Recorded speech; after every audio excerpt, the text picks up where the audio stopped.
May I have your attention, please? Shabbat Shalom, everyone. My name is Son of Yisrayl Abel, and I'd like to serve you forever as the priest starting very soon. It's now time to start finding your seats for Sabbath services.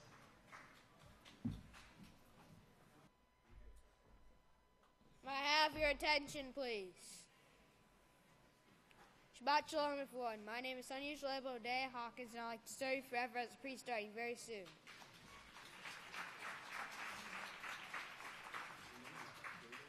It's a privilege and honor to present to you sons and daughters of Yisrayl Abel, now entering sanctuary. I have the privilege and honor to present to you Son of Yahweh, Deacon Bill. Shabbat Shalom, everyone. You may be seated. May the peace of Yahweh be with each and every one of you.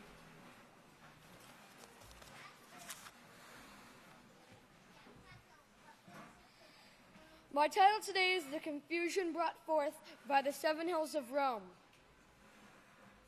In the very divided states of America, the very not Supreme Court legalized sodomy. This, of course, was endorsed by the Vatican. The name of one of the hills that this city, Rome, sits on gives away what this bill is about, and that's the Quirinal Hill. Now, very recently, the Pope was sent with another letter, and this time it's about spirits. This attachment to the law makes one ignore the Holy Spirit. It does not allow the power of Christ's redemption to come forth with the Holy Spirit. This was the problem with these people. They ignored the Holy Spirit and did not know how to go forward. They were closed in requirements. Do this, do that. Well, if you turn to Isaiah 59, we'll see that the law is the Spirit. Isaiah 59 and verse 21.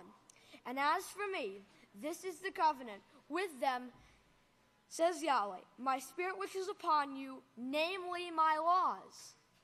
So notice it says, the Spirit which is upon you, namely my laws, which I have put into your mouth, they will not depart from your mouth, nor from the mouth of your seed, nor from the mouth of your seed's seed, says Yahweh, for this time forevermore. For our second witness, turn to Yahshua 6 and verse 63. Notice it says, it is the Spirit that gives life. The flesh is useless. The laws that I speak to you, they are the Spirit. It doesn't say this attachment to the law ignores the Holy Spirit. It says the laws are the Spirit. Closed in requirements. I guess you would call it that if you wanted the worldly freedom. On your freedom ticket that you get when you leave the House of Yahweh, you can have a free trip to go burn in hell if that's what you want. But as for the House of Yahweh, we will serve Yahweh. Praise Yahweh. The Pope said the rigid people who keep the laws are sick. No, it's the ones who break the laws who are sick. That's the sick ones. Psalm says, great peace are they who know your law. And as for the lawbreakers, NATO is just war. Yeah, it's just war. That's all. It's not just war. There's no justice in it. It's just war. Now, with the computer was invented in 1934, just as prophesied in Daniel 12, verse 4. Where Daniel 12, verse 4 says, but you, O Daniel, shut up the words and seal the book to the time of the end. Many will run to and fro, and knowledge will be increased. Now with the use of the computer and internet, the wars are advanced from Cain's time when spears and swords were used to the early cannons and guns, to now where bombs, tanks, planes, submarines, aircraft, carriers, and other missiles and other technology is used. Now the Vatican wants us to ignore the law and to fight. This has been the same idea since Cain's time.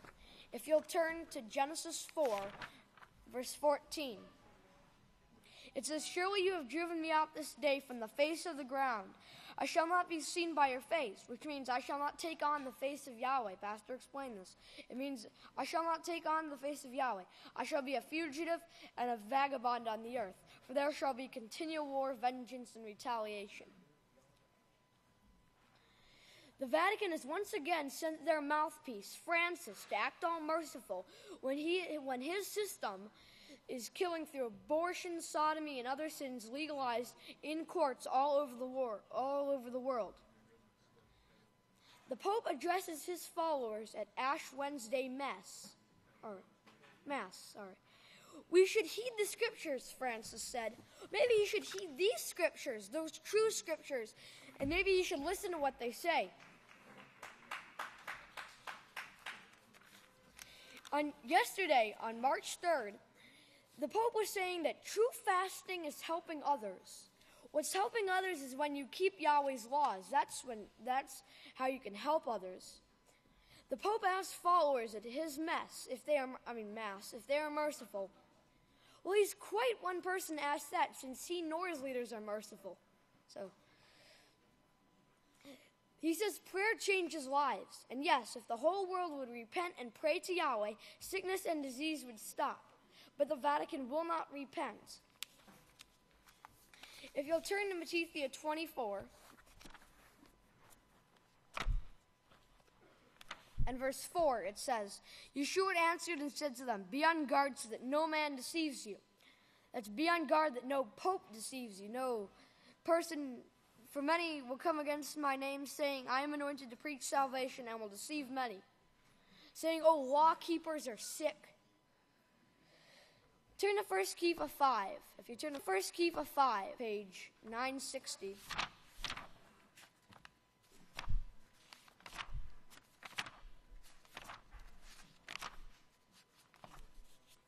In verse 8 it says, be sober, be vigilant, because your adversary, the devil, walks about like a roaring lion, seeking whom she may devour.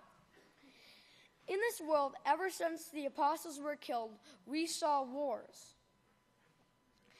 These stupid, insane decisions made by our leaders today would have never been advised by any prophet or apostle. The Pope had also said yesterday that those who keep God's laws are mentally ill and in need of the Lord's help. He sounds like he's contradicting himself, because the word Lord means God and the word God means Lord. So these are the same, so we're not quite sure what he's talking about. The traditions that is taught by the divining serpent, like Christmas and the flying reindeer. I guess, have you ever seen one of those flying reindeer? Didn't know they existed. If they've never been seen, how do they know they exist? This world is in trouble. So let us learn what to teach so we can teach what we've learned, so that we can teach the 2 billion the truth about Yahweh's laws. And with that, if you all please stand.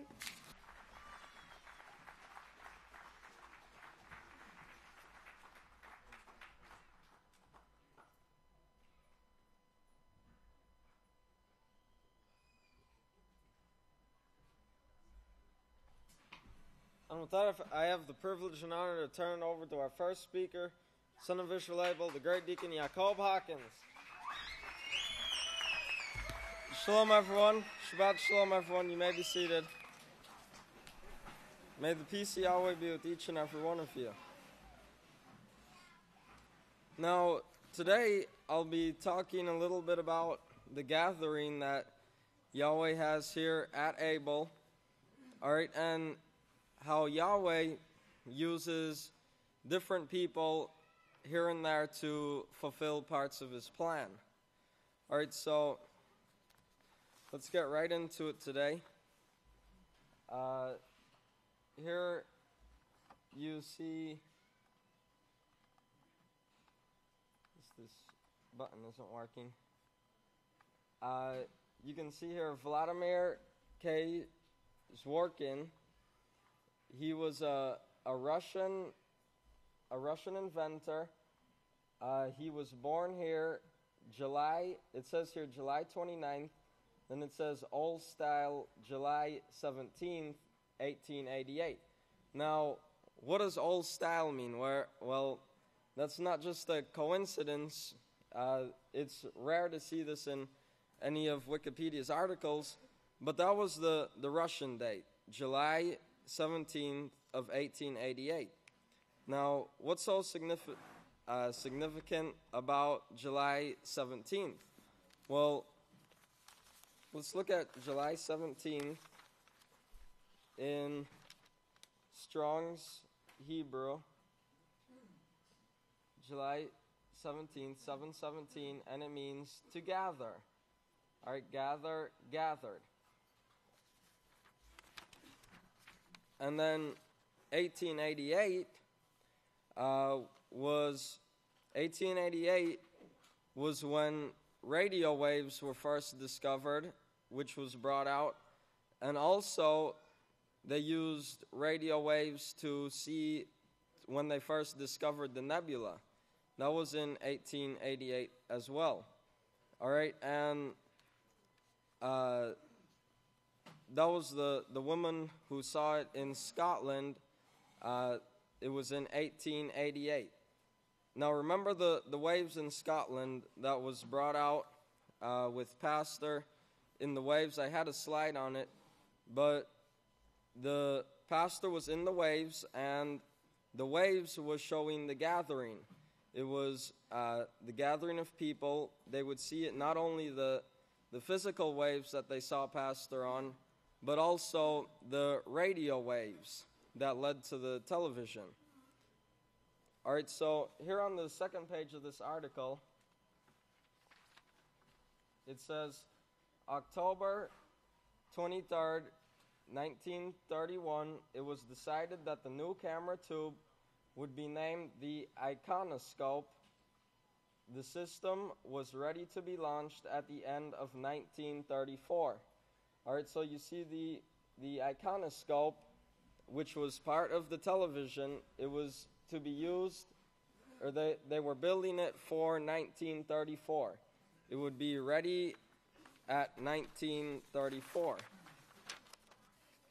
But it began in 1923. As you can see here, the invention of the television timeline, 1923. It starts in 1923. You see here, 1923. Also right here, 1923, Vladimir Zworykin, who trained under Rosin at St. Petersburg Institute of Technology, filed a patent application, and there's number 214159, for that would later be mistakenly referred to as the iconoscope. All right? Also, in this article, you see the invention of the iconoscope, the first electronic television camera, 1923. So, remember what Pastor was saying about breaking up the numbers. You look up 1923, but you also look up 23. So, if you look at 23, Hebrew 23, it means my Father has gathered. All right? Right there, my Father has gathered. Now, that patent date, or the patent number, as you saw in this article here, 214159. 214159. That was the patent number. All right, and 2141 in the Hebrew, it means to be bright, to clean and pure. And then 2141 in the Greek, it means to prosper.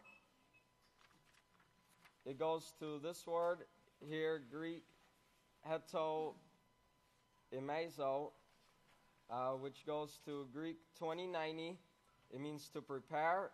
I make ready, prepare. Also, you see here, prepare, prepared.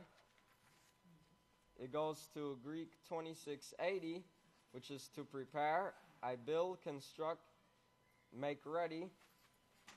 And what Yahweh is saying here is he's making ready this gathering.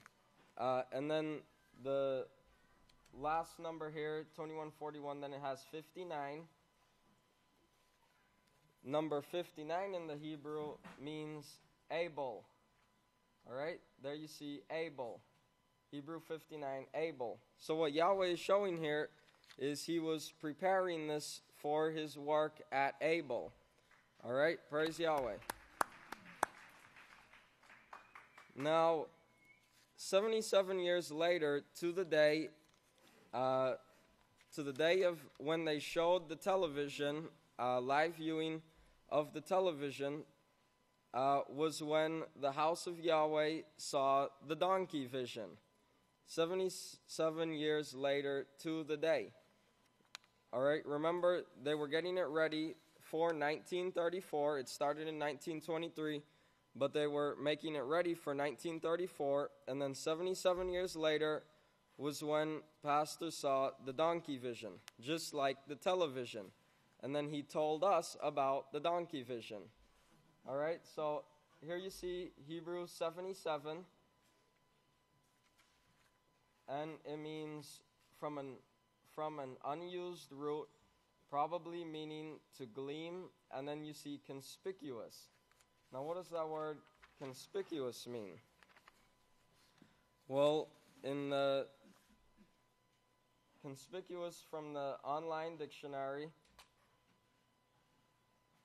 there you see it says standing out as to be clearly visible, easily seen, clear, visible, noticeable, discernible, perceptible, detectable, obvious, manifest, evident, apparent, marked, pronounced, prominent, and then you see crystal clear. All right? And that's talking about the television. You can see it turned out to be crystal clear. You could see it from very far away. Now,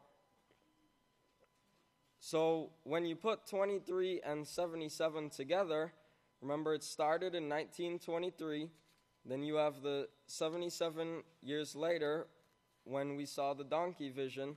When you put it together, you can guess what it means. Right there, vision. All right? What a coincidence. Praise Yahweh.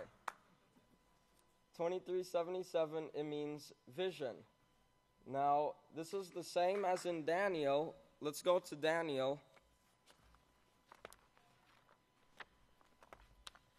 Daniel 9, found on page 681. Daniel 9, verse 21, it says, "Yes, while I was speaking in prayer, the man of Yahweh," this is talking about Yisrayl Hawkins, "whom I had seen in the vision," all right, notice that word vision at the beginning, "being caused to fly swiftly, reached me about the time of the evening oblation." Then let's look at verse 23. It says, "At the beginning of your supplications, the command was given, and I have come to show you, you are greatly beloved. Therefore, understand the matter and consider the vision." All right? And here you see the vision right there. And then it's the same word used in Daniel 9:21. All right, so Yahweh is making it really clear who he's working with. And he's in full control of what he's doing. Now, when you look up radio waves in the gematria, radio waves comes out to 702. So then we look at Strong's Hebrew 702, and it shows this number here, which is 186,400. All right, now what is 186,400? Well, let's look at let's go to Numbers 2.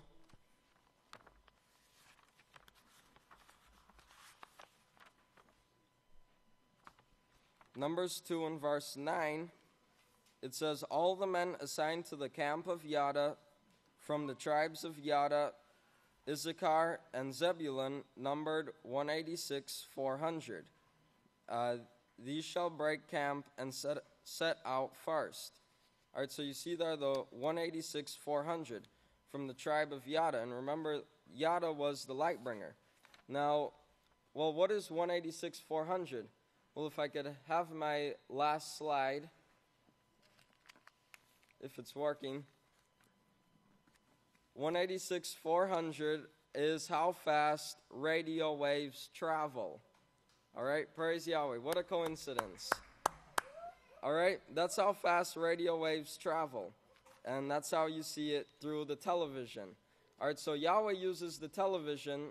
The world uses it for bad things, but Yahweh uses it for the gathering of his people in the work at Abel. All right, so that's all the time I have. If y'all please stand. I'll turn it over to the Great Kohan Kepha R. Praise Yahweh. Shabbat Shalom, everyone. You all may be seated. May the peace of Yahweh be with each and every one of you. Praise Yahweh. It's a beautiful privilege and honor to address the family of Yahweh on a Sabbath day. And the topic, that I'd like to speak about today is the Plan of Yahweh. And the Plan of Yahweh is unity. Remember that. The Plan of Yahweh is unity. And the Plan of Yahweh is perfect. Okay? So we must submit ourselves to Yahweh in everything that we do in order to be in unity with Him. And to guard and protect this way of life. The way of life that we learn when we come here to the great house of Yahweh. It's a foreign place to us when we first arrive, and we come here with joy and expectations. But everything that is done here in the great house of Yahweh is promoting and establishing unity, if we allow it in our lives. If we fight against it, we're not going to receive those blessings. But you can see this perfect way of life practiced and kept here at the great house of Yahweh. In Isaiah 2:3, you don't have to turn there, but I'm sure most of you remember it, that he says he will teach us of his ways and we will walk in his paths. We come here to learn his paths. We come here to learn of his ways. And we have to get rid of and break down all of our preconceived ideas of what that is and grasp hold of what Yahweh is truly offering us here in his house. Yahweh has given us the power. He has given us the power to overcome sin. And that's what he teaches us here. It's a choice. Everything that we do is a choice. And we're going to either show, that we are in unity with Yahweh, or we're going to show that we're in opposition to him by the choices that we make. So, when we let sin, when we let our guard down, be turning to 1 Corinthians 15. When we let our guard down, we let sin into the camp, and it begins to destroy that unity. All right? 1 Corinthians 15 on page 898. Let's look at verse 33. He says, "Do not be deceived. Bad company corrupts righteous character." And, the great deacon that spoke before me, he showed some of this potential bad company. He shows how Yahweh uses it, for the work in these last days. But, bad company, what is it? It could be in the palm of your hand at any given time. It makes us terribly upset to see these things in the hands of children. When you give children the internet or whatever on a phone and it's not guarded, you understand what you're doing. You're opening the door for Satan to teach that child. And here in the house of Yahweh, we have got to be better guards than that. We're told to guard and protect this way of life. That's the unity. That's the unity. And remember that scripture, bad company will corrupt that righteous character. That righteous character is the unity that Yahweh wants us to have. All right, that's what he is. He's perfect unity. When we let our guard down, we can allow this thing into the camp. Now, that's just for starters, one of the things that is bad company. But we need to also be able to teach our children to find the joy in the work of Yahweh. in the way of Yahweh, in this lifestyle that Yahweh shows us and teaches us here at his house. Because it is a joyous life. It's perfectly joyous, the life that Yahweh offers to us here in his great house. But we have to be able to show that to our children. We have to create that and show them the importance of being able to live this peaceful life. If you look at, you don't have to turn any page numbers, but look over to 15 and verse 58. Because this is what we ought to be doing instead of allowing the negative influences in. This is the instruction that Yahweh gives us. He says, therefore, beloved brothers, be steadfast, immovable, always abounding in the work of Yahweh. Now, the work of Yahweh, there's many parts of the work of Yahweh. Teaching is every bit a part of the work of Yahweh as anything else. It's the most important part of the work of Yahweh is to train to become teachers. And we have to find joy in this, and we have to be able to teach our children these things. He says, knowing that your labor is not in vain in him. Now, everything in the world that the world offers is absolutely vanity. It's either going to be an oppression or a deception. But it looks desirable. Remember, way back in Genesis, it was shown that this way looks desirable. It can look very desirable. And, of course, Yahweh has given us time to train us, to show us the truth. The truth is it may look desirable, but the end result is not quite so desirable. We have to know and understand that, and we should know and understand that here in the house of Yahweh. But two of the, there's many forms of this bad company, that is spoken there in Corinthians. Two of the worst ones to me is bitterness and pride. Okay, and I always, as a builder, I put this in my mind. I compare it with rotten wood. Because it's like I'm always dealing with rotten wood, When you go to fix something, it's like, okay, I got rotten wood, I got to take that out. But the rotten wood just doesn't become rotten wood on its own. Wood needs water in order to rot. It has to have it. Dry wood doesn't rot, right? So as a builder, you spend every ounce of your effort trying to prevent water from entering your building, right? Now, keep that in mind and compare it with us here in the house of Yahweh. Because we are a building, are we not? We're the house of Yahweh. We need to guard and protect from sin entering into our lives and destroying what Yahweh is building. Because the house of Yahweh is not built with rotten components. But it's just, to me, it's an easy way for me to remember it as I constantly look and try to avoid these things in building practices. I think that guarding your character, is a very easy thing to compare with that. But, the same way we need to keep pride out of this building, that we're in. We'll look at 1 Corinthians 5 here. And I know that, I'm not proud. I just know everything. It's not that I'm proud.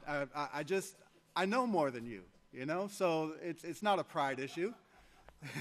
It's a pride issue. What do we? It's funny when we talk about things like that and we say, I'm an expert. In the short period of life and time that Yahweh has given us to be alive, we couldn't possibly be a true expert in anything. Somebody asked me, "Are you a tree expert?" I said, there's over 100,000 different types of trees on the planet. And I don't even know all their names. So no, I can't say I'm an expert. And what would I tell Yahweh? Yahweh, you don't understand. I'm an expert. No, we have to really be on guard of this I know something attitude that comes up and interferes with us in the workplace, because what Yahweh is judging us on is not our great knowledge, but our ability to submit ourselves, our ability to humble ourselves, and to come here and say, Yahweh, I don't know anything. Please teach me. I'm going to learn of your ways, not mine. Because we all came here with the ways of the world. And we can look at the news and see the ways of the world is not peace. It's not unity. It's not unity by any stretch of the imagination. Well, what about bitterness? What about bitterness now? Say, I'm not proud, but when we work together, we can sometimes step on each other's toes. I say sometimes, probably every day. And we have to learn to cope with this. We have to learn to get over this and to deal with it according to the way that Yahweh has told us to deal with it. And of course, remember, the power over the sin is what? The law, right? So let's go back to the law. Let's look at Leviticus 19. Because Yahweh gives us clear instructions here, right? Leviticus 19, and look at verse 18. And he says, do not seek revenge, nor bear a grudge against one of your own people. Okay, so how often, when you look up those words, look up the word grudge. I won't get into all of it, but, it's a feeling of ill will or resentment. So how often do we have a feeling of ill will or resentment towards one another? Normally the ones that we're around the most. It's easy to get along with people we don't see every day. But when we're working side by side, day after day after day, you start to notice little things about that person, and why is this person like that, and why, we're not in unity. What are you questioning? What are you saying? What are we saying to Yahweh when we say those types of things? That Yahweh's failing? Yahweh's not failing. We might fail from time to time, but the work of Yahweh is never going to fail. But so we have to be able to identify, when these feelings, that's what the peaceful solution teaches us, to identify, when these feelings come to our mind, to not feed them. Because that will lead to that rot that becomes worthless. It's not fit for anything. You can't take a piece of rotten wood and build out of it, right? It's not fit for anything. Well, that's how we become when we store up grudges, when we store up hatred in our heart towards one another. When we seek counseling, the counseling shouldn't be, I need counseling because of this guy that I work with, or the woman or whoever. It should be about ourselves, right? How do I deal with these situations?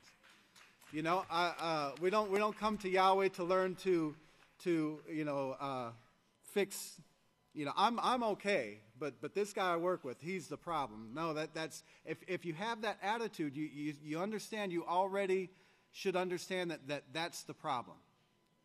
All right, so we could stop it there and seek counsel. Because that's what the kingdom of Yahweh is set up to do, is to provide the help that we need to overcome sin.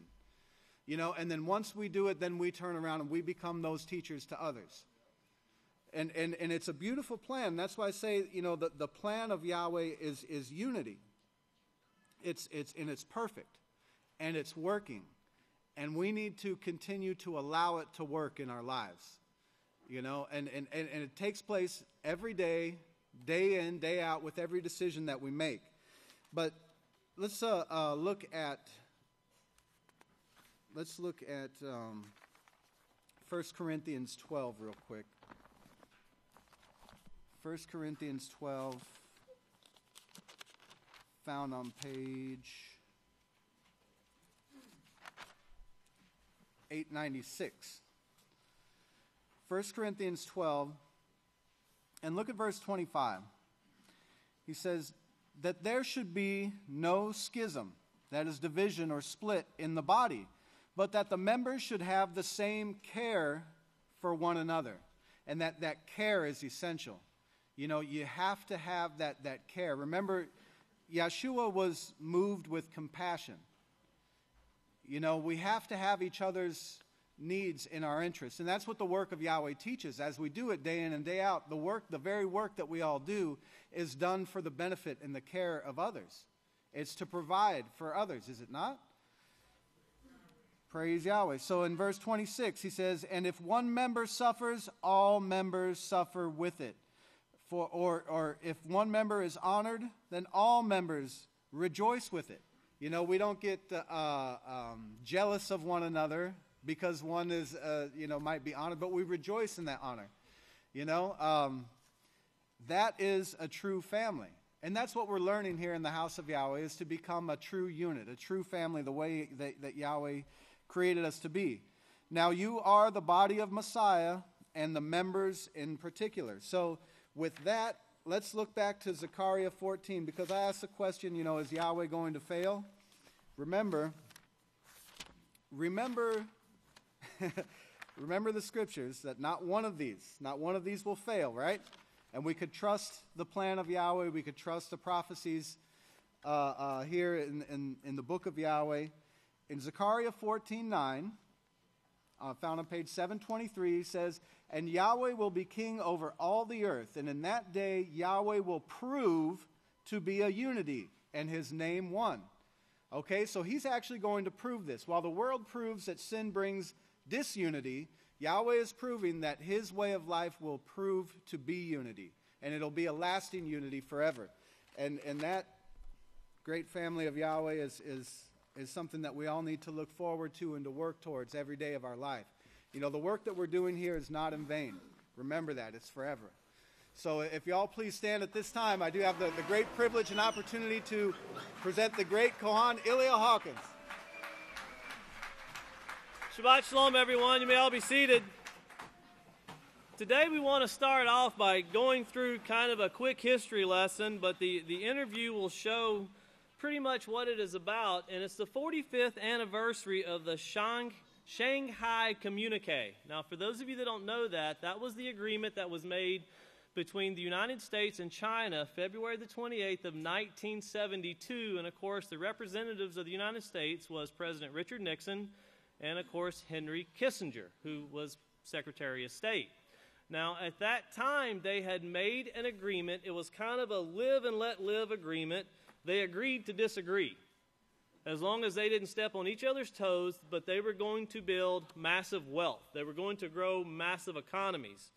Now, the interesting part in this was that the only thing that they did stipulate and was made known to the public was that no hegemony, also known as military dominance, was agreed upon by China and the United States. They would not, neither one would do such a thing in the Asia Pacific.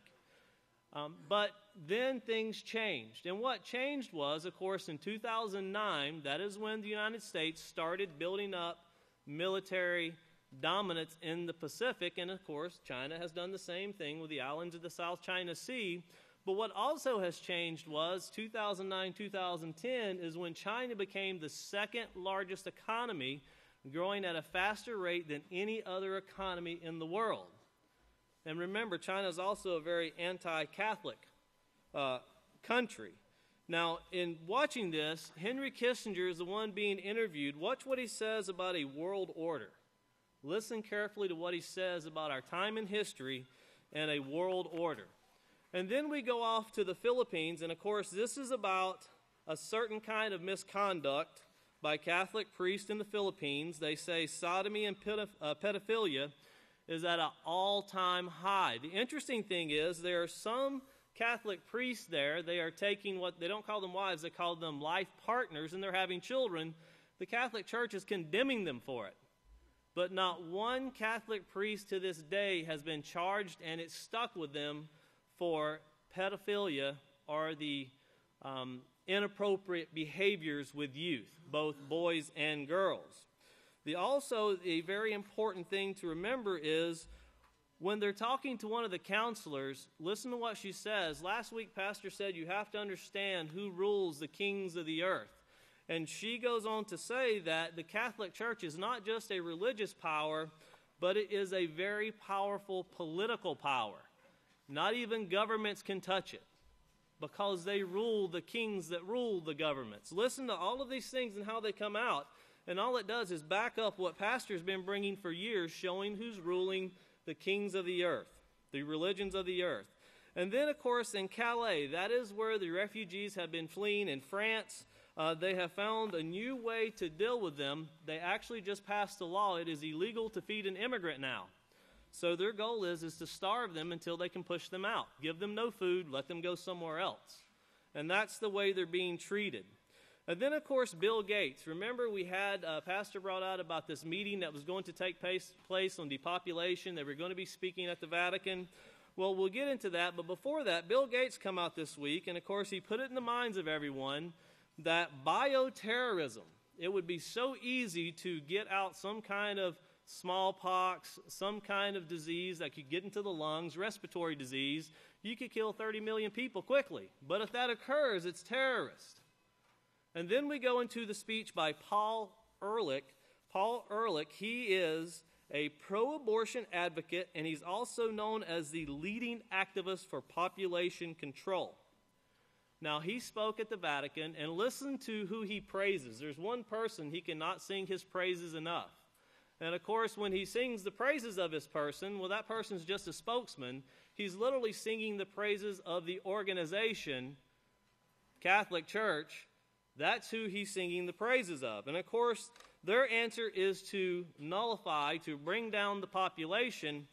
But the very interesting point that he makes, and I don't think he realizes, is that he's scared to death of one thing: nuclear war. He's scared to death that nuclear war will come before they can get this population control under control. They want to be able to control it. But at the very end, I think you'll remember Revelation chapter 18 and verse 4, Babylon is fallen, is fallen. If we could please go ahead and play the news. Pay close attention. What you're about to see is Bible prophecy being fulfilled.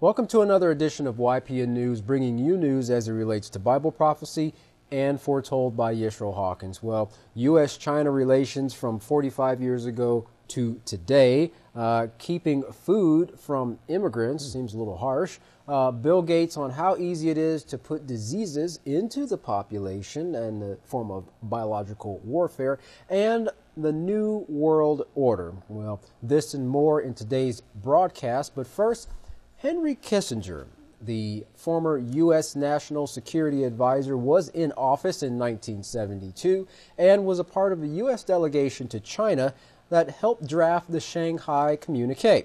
Well, 50 years later, how has the relations between the United States and China changed?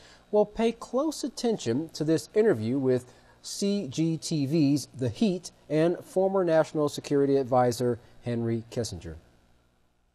This year marks the 45th anniversary of the signing of the Shanghai Communique.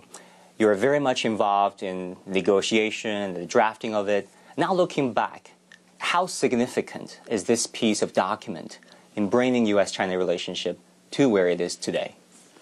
The Shanghai Communique was the decisive expression of the new relationship. It stated the objective of cooperation. In it, the United States affirmed and accepted the principle of one China, and China indicated its desire for progress in our relationship on the basis of negotiation. So it was the formal expression of the new relationship. But we know it was not easy to get to where you got. I mean, in the run-up to the signing of the document, there were domestic politics on both sides.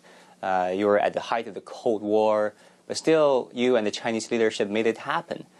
Any lessons and experiences that you think this current U.S. administration can learn from?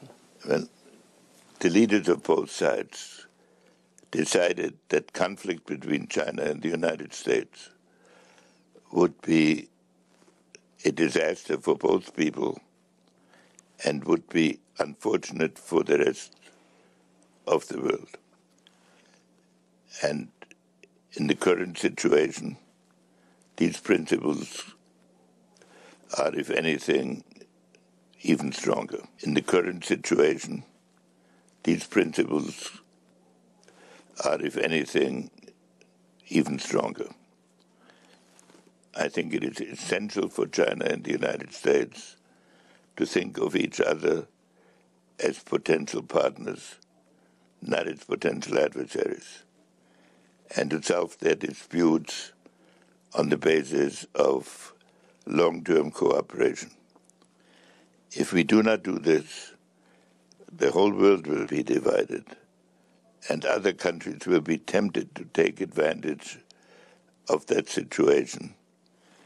And with modern technology and with the needs of the populations on both sides, it is essential that cooperation is the basic principle. It is essential that cooperation is the basic principle. That was true 45 years ago. It is in many respects even more true today. President Trump said he would impose tariffs on Chinese goods up to 45%, named China a currency manipulator.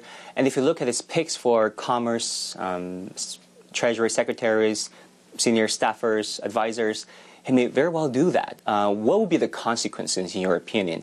One can expect that people like myself and those leading Americans who for 8 administrations have pursued a common policy will continue to believe in those principles and will continue to advocate them. And I think in the end, President Trump will also follow comparable principles, that people like myself and those leading Americans who for 8 administrations have pursued a common policy will continue to believe in those principles and will continue to advocate them.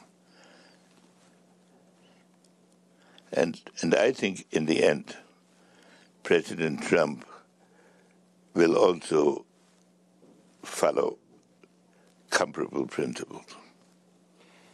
But President Trump is surrounded by people like Steve Bannon, who said a few months ago that U.S. and China, quote, are going to a war in South China Sea, and there's no doubt about it.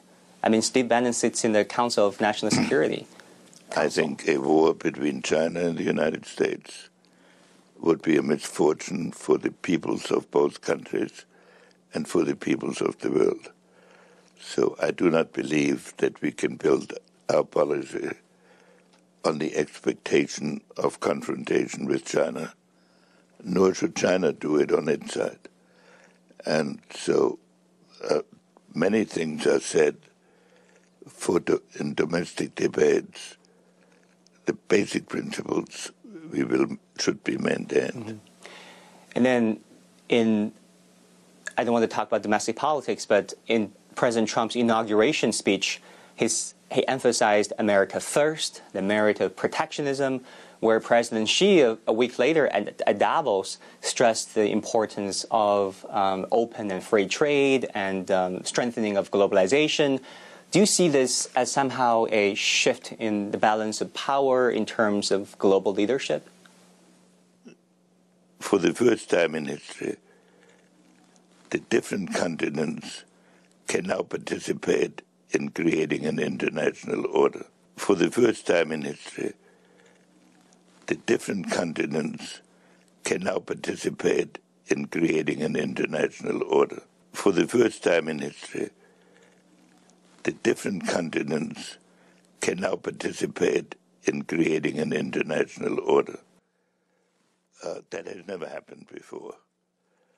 So President Trump I stated his views in his inaugural address. President Xi put forward a global view. I believe we will wind up with an agreement on international order,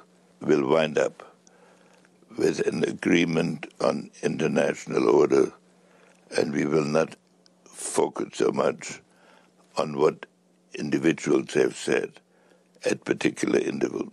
I have had the honor of meeting President Trump on several occasions, and I have every hope that the objectives that I described will find their way into the ultimate American policy. Well, Katan, I can see why people are now worried with the Trump administration there, why they're worried about that agreement, whether or not it's going to be kept. So we'll have to see. Yeah. Well, priests in the Philippines, like in many countries, are highly respected and loved. Inside Asia's biggest Catholic church, reports of sexual abuse have been kept quietly swept under the rug by the most powerful organization in the Philippines. Not the government, but the Catholic Church. Now, one priest is going against the Catholic grain, having not just children of the church, but his own children, along with a partner, which puts him at odds with the Catholic Church's order of celibacy. Well, not obeying the rule of celibacy is considered sexual misconduct by the Catholic Church. Well, Father Elmer Cahilig said that he's been trying to get the church to reconsider the rule and to get the bishops and Rome's attention to their pleas to reconsider the rule on celibacy, even going as far as sending letters and emails for the church to accept him and his family. Well, even though the teaching of the Catholic Church for priests is to remain celibate to show devotion to God, Cahilig said in the church, when we talk about celibacy, that was only a man-made rule. God did not say this, so I cannot think that I've committed sin.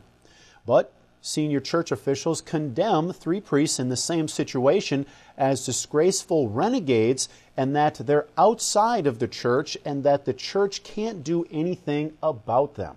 It's interesting how they consider priests who actually, marry or have a wife and have children within that family as sexual misconduct. That's right. And as he said, it's a man-made rule. It's not written in the Bible, which they're supposed to follow. Yeah, interesting that they don't. Well, Catholic Archbishop Oscar Cruz, who heads the National Tribunal of Appeals, said that church senior officials are sometimes slow to punish he said, 1 in 5 priests who say that they have fathered children. Well, Cruz said that these cases are becoming more and more likely, along with cases of sexual abuses of children by priests. He handles up to 60 cases at a time, but says that this is just the tip of the iceberg, as, of course, bishops can investigate cases or abuse cases within their own jurisdiction and don't have to even bring it to the tribunal.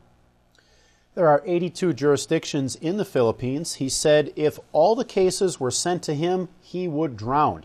Cruz said in regards to the long-standing abuse, gone are the days when you can just close your eyes and plug your ears, referring to the bishops there. They can't do that anymore, as if nothing is happening. Now, cases of abuse are on the rise because people are also denouncing the errancy of priests, along with more reports on pedophilia and homosexuality.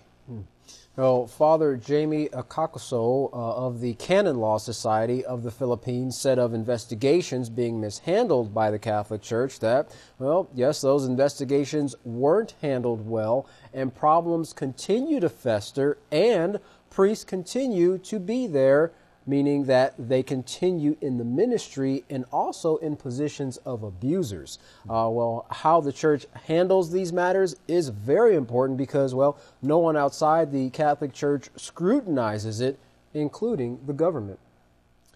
Well, the church is so powerful in the Philippines it even toppled 2 presidents and lobbied against government policies.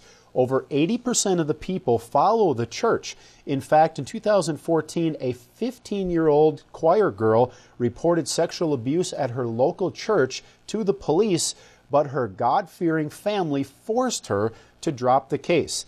As a result, the priest beat the girl, telling her that what she did by going and reporting it to the police was wrong. She said she was treated like a dog and given $150 to keep quiet about the abuse, which, by the way, to a poor farm girl, that is considered a fortune. Yeah, and it's sad, you know, when people actually are trying to look up to these men and leaders as moral authorities, people that they can go to, that they're actually being taken advantage of them by them. Well, one woman, Marian Aldia, a former nun who helps church abuse victims, said that cases as young as 6 have been reported to her, but a lot of these cases don't get reported because of fear of being cursed, and people think they're actually going to be cursed by God. She said the church is not just a religious institution, but it's also a political institution. The power of the church is so big, you can never really pursue these things because, as she said, you will never win. Well, YPN News has been following the migrant crisis across Europe. In Calais, France, there has been an uprooting of migrants from the so-called Calais jungle. Now, Larry McGee is reporting on this story. Larry, what has become of the migrants that who settled down in these new areas, and how is the government treating them at this point? In response to the flood of refugees seeking passage through and residence within France, the mayor of Calais is opting to employ starvation as a weapon, having recently issued a municipal ban on food banks for incoming refugees. The city's head asserts that the measure is an essential part of restoring order in the city. Mayor Bocard says she took the decision to make sure that no permanent base or squat is created around Calais. Analysts say the move is intended to prevent the reemergence of so-called jungle camps, citing a previous settlement that had developed into a tent city with approximately 10,000 people with its own economy, restaurants, and beauticians. Amid heavy controversy and opposition, the camp was ultimately demolished, igniting clashes between large groups of refugees and local authorities. Many migrants are merely passing through, hoping to land ultimately in places like Britain, but reports are that French authorities are under pressure to show that they are cracking down. The city of Calais is thought to be one of the poor areas of France, and the problem is, analysts say, that refugees just keep on coming. For IPN News, I'm Larry McGee. Katan Jeff, back to you. Well, if they already haven't, they're definitely going to have a major humanitarian crisis on their hands with holding food back from the people, including the women and children as well. Sad. Well, Bill Gates says it's time to redirect some of the world's military spending to prepare for an ever-increasing threat, terrorists with pathogens. That's right. He's making the claim that bioterrorism is as dangerous a threat to humanity as nuclear war and climate change. Well, in a speech at the Munich Security Conference in Germany this past month, Gates pushed the need for investment in new vaccine technology, medical research, and preparedness for bioterrorist attacks. In his speech, he said, quote, "We also face a new threat that the next epidemic has good chance of originating on a computer screen of terrorists intent on using genetic engineering to create a synthetic version of the smallpox virus or contagious and highly deadly strain of flu." So at this point, he said that we ignore the strong link between house security and international security at our peril. Well, continuing, he went on to say whether it occurs by the quirk of nature or at the hand of a terrorist, epidemiologists show through their models that a respiratory spread pathogen would kill more than 30 million people in less than a year. Well, the billionaire who co-founded the Microsoft company turned philanthropist in 2008, he also invested heavily in health initiatives around the globe. Well, we turn now to another man who has been outspoken on his views for the world since his controversial book, The Population Bomb, came out in 1968. That man is Paul Ehrlich, now 84, but still contributing to the discussion on what may cause the extinction of the world's population. Yes, an American biologist, Ehrlich is of Jewish descent, who growing up saw the invention of a television, computer, and the nuclear bomb. While he still believes the Earth cannot support its ever-growing population, he warns that the call to increase spending on a bigger nuclear arsenal is the biggest threat to the extinction of the planet. Well, let's listen to some of the recent comments that he made.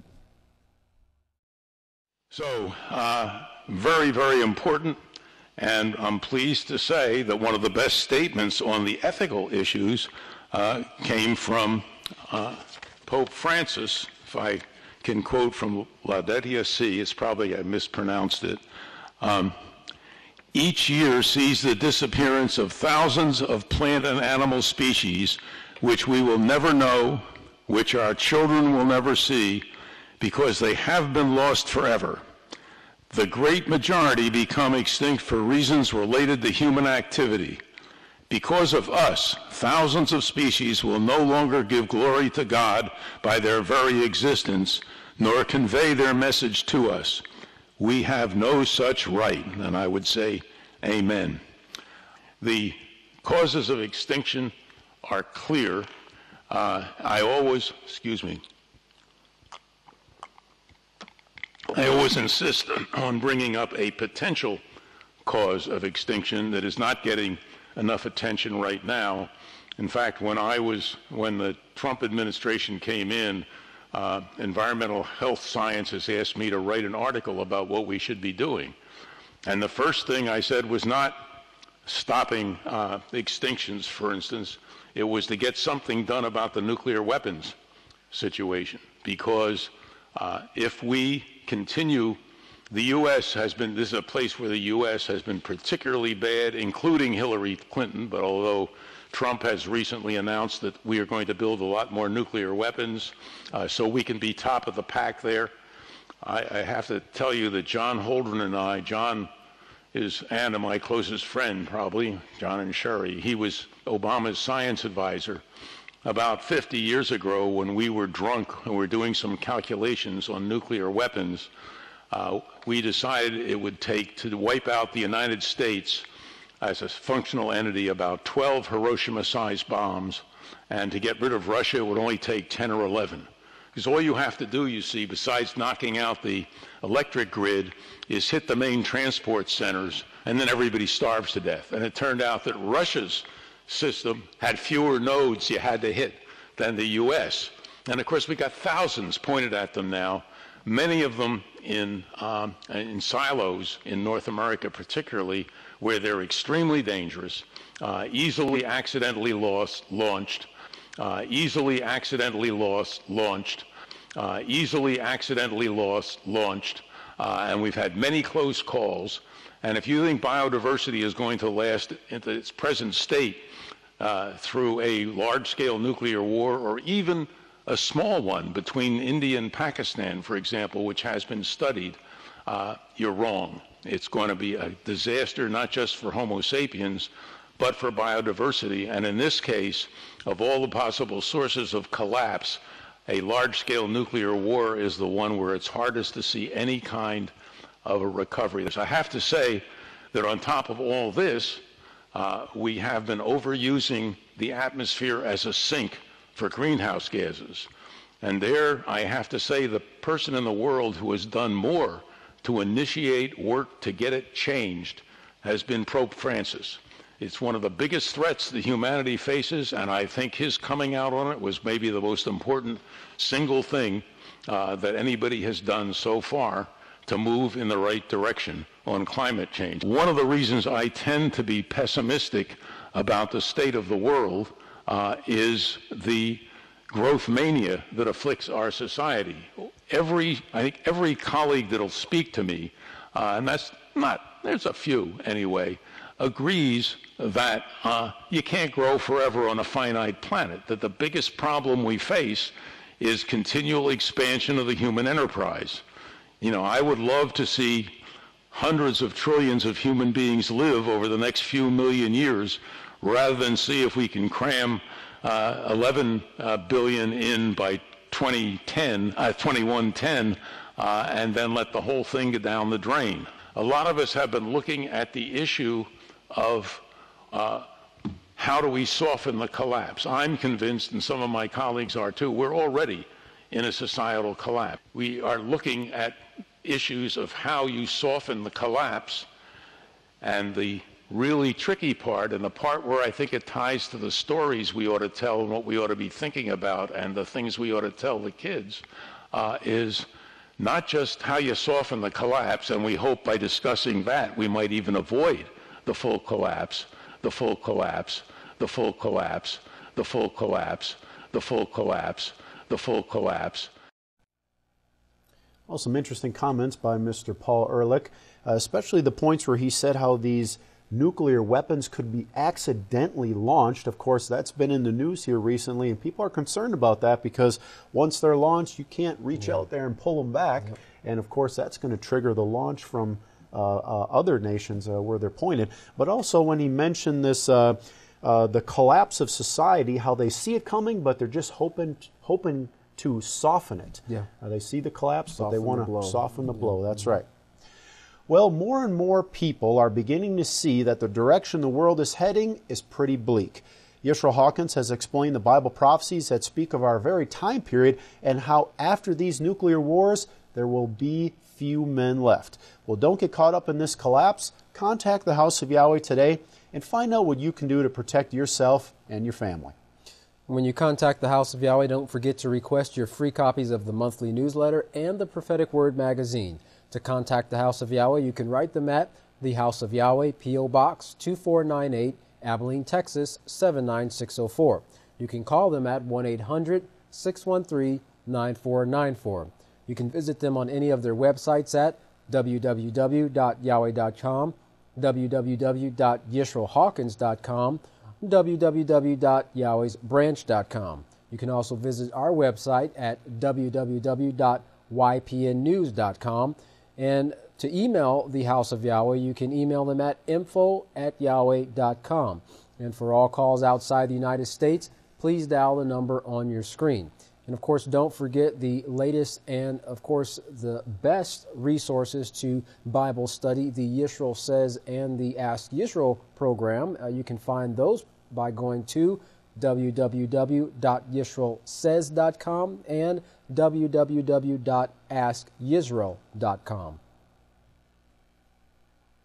Well, before we turn it over to Yisrayl Hawkins, we'd like to remind our viewers of a few very special events coming up at the House of Yahweh, Yahshua's Memorial and the Feast of Unleavened Bread. Now, the Feast of Unleavened Bread is tentatively set for April 10th through 18th. That's contingent upon the sighting of the first new moon.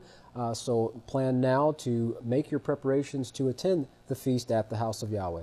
And if you are serious and would like to attend one of Yahweh's feasts, then contact the House of Yahweh and register early to reserve your place. Well, from all of us here at YPN News, I'm Jeffrey Heimerman. And I'm Katan Alexander. Thanks for watching.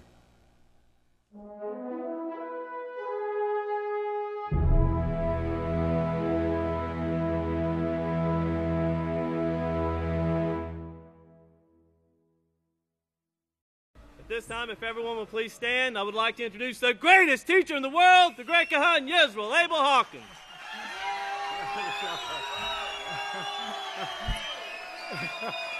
Hey, Lord, you got a crowd. Look at this. Yahweh, you see this? The great gathering. Praise Yahweh. You may be seated. You may be seated. May the peace of Yahweh be with each and every one of you. I was loaded down with articles here this morning, and I want to get into this rather quickly. I wanted to ask you first, have you heard any rumors or gossip this week? Any rumors? Anybody hear any? What about food? Rumors about... Okay, great. I told an elder last night, I was explaining to him you know how this is scriptural. I said, Daniel 12:1-4, Yahweh shows us the television. Now, I showed you earlier where the phone was actually mentioned for this generation, the telephone. And then you have Yahshua, who warned his disciples, don't bother this woman. You know, I've got her on a special mission.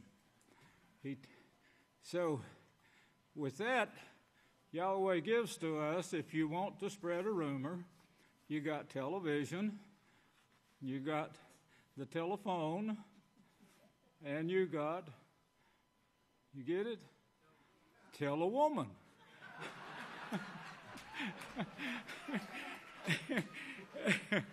Now, has anyone heard the rumors this week? Of course you have. I know you have. They heard it clear across the nation already. Free food at the House of Yahweh. Free food. This can't be. Yeah, it can. It sure can. The newsletter.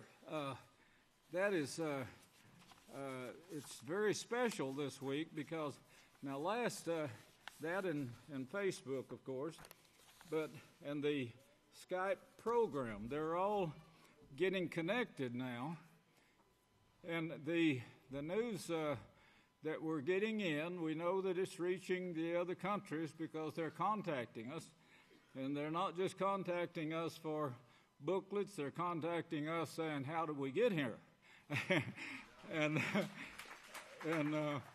of course, when you're in Japan, which is one of the groups, now this is turning out to be quite a group, I guess, because they're asking to meet all the people, and they're on the Facebook to be found, and so they're spreading it. And so be sure and be praying. That's one of your top prayers, to pray for their safety, for Yahweh's protection. The newsletter this week has not only reached Japan, but we have all these movements going on in the different nations now that is showing forth this great gathering that our great Deacon Yahaqob brought out this morning, some of it on this. Praise Yahweh. Looks like quite a few crowds of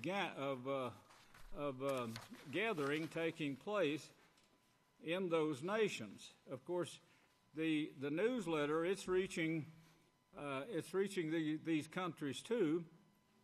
World events are lined up with biblical prophecy, says Yisrayl Hawkins, a new post this week, and that was up to 62,000 a while ago. That was at 6 a.m., I believe, maybe 6:30, somewhere between those two. If I could get an update on that, I would appreciate it. The newsletter is going out to all the news companies, and they're printing it. The sprinkling, this feast. Now, this is going to be on Yahshua's memorial, and it's going to be kind of special. But I'm thinking we really need that sprinkling. There's death throughout the whole world now, including America. And I guess from what President Trump said, it's being hidden from the news media, or at least the news media is not reporting it. But you need that sprinkling. It'll be done in a new way, this feast. It'll be worked out to where the Kohans and Kohanas can get sprinkled first right after Yahshua's memorial, and then they will get to the door entrances and sprinkle everyone as they leave. But we need to make sure that everyone that comes here does get sprinkled.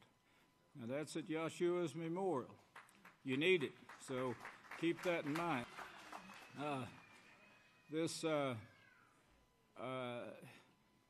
if you're calling in about registration, yes, we do need you to register. That registration has been wiped out. That is the pay for it. The money that was being charged has been taken off of that. So the registration is free, but we still need you to register. The meals are free this feast, going to be. That's 3 meals a day. Is going to be furnished anyway. If you'll cooperate and get us get your registration in, we need to. The cooks tell me that we need to know the number of people in the family, the ages, and so forth, in order to know how much food to cook during the Passover feast. The Passover is just 5 weeks off. It's really close.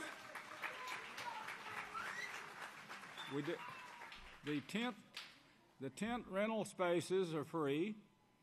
If you're wanting electricity, you'll have to pay for that, they said, and that will come with your lot, whichever one you choose. If you're wanting electricity and sewage, you need to let us know that ahead of time. And there's also rentals. I have nothing to do with rentals anymore, praise Yahweh. That's been taken off of me. But you need to contact the office, and they can tell you who owns rental trailers and houses, and who to contact to get them, the electric, gas, and so forth. Just get registered, and get the information to the cooks. Man, that was fast, wasn't it? Okay, it went from 60,000 to 67,000. That's over 1,000 an hour. Praise Yahweh. That is wonderful. I keep thinking of that scripture. It's in Luke 12, I know, but it's where Yahshua said that, and you can expect this, he says, I'm going to come out and serve you. Let's see if we can find that. I know it's in Luke, the 12th chapter, and I think I got it marked. Luke 12. Yahshua, our high priest. Oh yeah, here it is. 35. Let your belts be fastened around your waist. Now, if you remember, and I'll be tying this in with, of course, I have in the newsletter some, but this is talking about the great gathering that took place in Egypt, and we really need to understand that too, which I'll be hopefully bring some more on it during the feast. But he's referring to that as a time of haste, not like we're going to have a hasty move from this protected place, but certainly getting to this place should be looked forward to with earnest and put some zeal into it to get here. This is taking place right now. And then he says, but that refers like to chapter 12 in Exodus. You got, remember 12, Luke and 12 and Exodus 12. You can tie the two together. And that's what he was doing here when he mentioned this, and that's what Moshe told the children of Israel at that time when he was telling them, get ready for this. Don't wait till the last minute. And it wasn't like they started packing after midnight to go. It was like they started packing a month before, or 2 months before, or maybe 6 months before, and getting ready, planning to make this long trip that on foot with donkeys, camels, mules and horses. And then verse 37, blessed are the, well, let's read 36. May you yourselves be like men who wait for their ruler. And that word there, wait, is actually means, it's not wait, but guide the people to being patient until the ruler comes. Being patient and looking forward to it. When he will return from the wedding, that when he comes and knocks, they may open unto him immediately. Blessed are those servants. Well, now this right here, if you see the urgency in this, open unto him immediately, talking about being prepared and not trying to prepare yourself at that time. And in preparing for this, tolerating one another, becoming a servant, that's what he was trying to teach in this particular spot, becoming a servant, serving others, and taking care of others. That's your whole duty.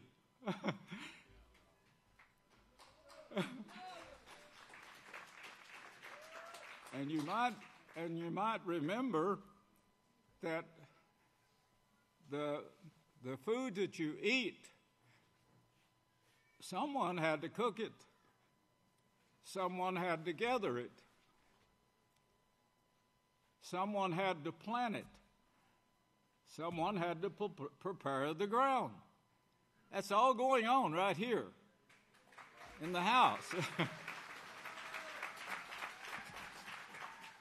The beef you eat, someone had to butcher it. And you know what is required here for the meat, it has to be kosher killed. It has to be butchered in a certain way. It has to be handled, and certain portions of it taken out that can't be used. And all of that, you train for that. It took a long time to train people to do this correctly, but it's being done correctly. Well, here he's talking about the same urgency and comparing it with the going out of Egypt, which took a long time. Moshe not only argued with Pharaoh, he also had to teach these people what was going to be done and how it was going to be done, where they were going to go, what they were going to receive from Yahweh, not the gods, but from Yahweh. That's a big lesson in itself, trying to get people to understand that the gods have no power. The gods are evil, like Genesis 3:5 tells you in no uncertain terms. Don't eat that food from the gods. If you do, you're going to get sick. You're going to start dying. Your brain is going to start rotting and so forth. Well, all that was being taught by Moshe to these people who were Catholics, meaning God worship. Christian, Egyptian Catholics. Catholic means God worshipers. Means universal.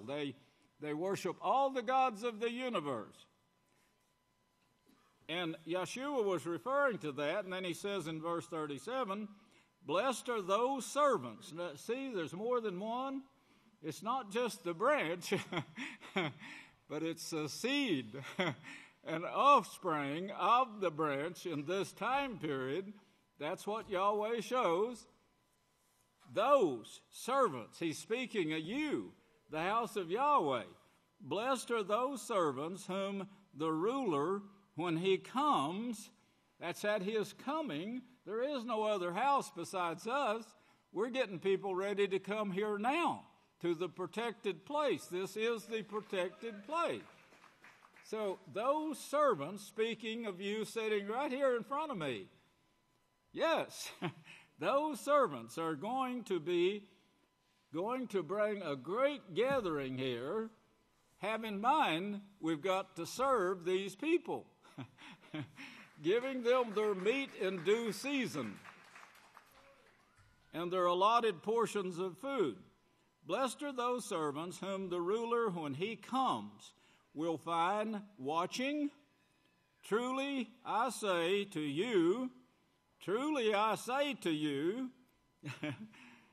that this is Yahshua, he will fasten his belt, speaking also, like he did in verse 35, to be a servant. Those people couldn't have made it if they hadn't have learned a vital lesson to take care of one another. Even the butchering of the lamb that night, referring to Yahshua, in this time period. This is the real lamb this is the real lamb that we're dealing with here, the Lamb Yahshua Messiah. But he's referring it back to this hasty time when Moshe was trying to prepare a group of people to come out of Egypt, not cut themselves off from Yahweh, where they wouldn't have his protection, where they could walk through a sea of water on dry land. You know, these things are going to be more spectacular in this time period because Satan has nuclear bombs, not just swords and shields. She has nuclear bombs, yet Yahweh says he's going to protect you who prepare yourselves. You ought to look up every word. I don't have time to just go to every word, but you could look up these words. I mean, when you're wasting your time and you think you have nothing to do, you could come here and take your concordance. That will help you some. Take your concordance and start looking up every word in this sentence, and you'll be surprised how much you'll see in this one chapter right here in Luke 12 and comparing it with Exodus 12. Well, and Deuteronomy 12. There's other books besides that speak of this same thing that Yahshua is referring to, but Deuteronomy 12. And Yahshua said in Matthew 6:33, also referring to this same thing, seek first the kingdom of Yahweh. That's what you're doing when you're here practicing keeping Yahweh's laws. You're practicing to serve one another, not to argue and fight, but to serve one another. Someone was saying they found out how I was misused and taken advantage of. And I said, well, one thing about it for sure, they can't say that I took advantage of them. They can't say that I harmed them in any way. And I turned the other cheek. They had the opportunity to do it twice, and more than that if they wanted to. Well, it says, blessed are those servants. So get all that in your mind, because it means everything that I've spoken of and more, getting yourself ready. But fasten your belt. That goes with the apostles' writings of putting on the breastplate, the belt of holiness, where you won't slip, where you can do your work. Well, that the ruler, when he comes, will find watching himself and others, guarding. Truly I say to you, it wasn't out like he was out there of a night looking up in the sky waiting for Yahshua. It's watching the people, watching the house. Guard and keep. He said this to Adam. Here's my laws. Guard and keep them, he says. Guard and keep them. Don't let them change. Well, of course, he's speaking to Abel. Abel did guard and keep them until Yahweh allowed him to be killed. This is a great lesson. Our high priest now will never die. Yahshua will never die. And I want to get to the point here to show you how important this is. But if you just stop to think about it, you know, when a priest died, when a high priest died, lesser people took their place. In fact, devil worshipers, God worshipers took their place. And of course, they pushed in their way. And they took the house of Yahweh by force and violence. That's what Yahshua told you. So, when the righteous are taken away, no one notices it, but Yahweh is noticing it. And this house of Yahweh is special. And of course, the high priest is very special. You're special. He's showing you that he's going to protect you because he's got to work for every one of you here.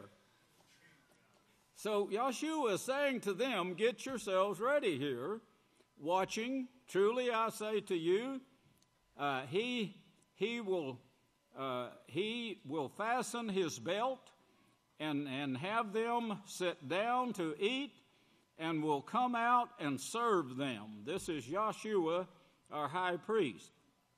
Now this is in Luke, and compare all the others. You may as well read 38, and if he comes in the second watch, or comes in the third watch, trying to tell you, you don't know when, what portion was you in? The portion when we were in town, when we was being persecuted in town, the portion when we were brought out here and tried, when we were taken to court, trying to find something that they could charge us with their laws, man-made laws. What watch was you in? Were you raised in, or trained in, or tested in? That's what he's saying here. It's not like, midnight, well, he didn't come tonight. I'm looking up at the sky. No, you wouldn't know it if he came, if he was that stupid. You wouldn't know it when Moshe came to get you and told you, get out, let's go, now let's leave right now. Let's walk out. Okay. Well, anyway, this is the Passover that we could be looking forward to right here when Yahshua actually makes his appearance. Right now we're seeing them get ready for a depopulation. If you watch the news there, you could see that depopulation, that it's not going to just happen. They're not going to blunder this. They may make some blunders, but that won't lead anywhere. They'll quickly correct that because they got this planned. I'm telling you, it's planned.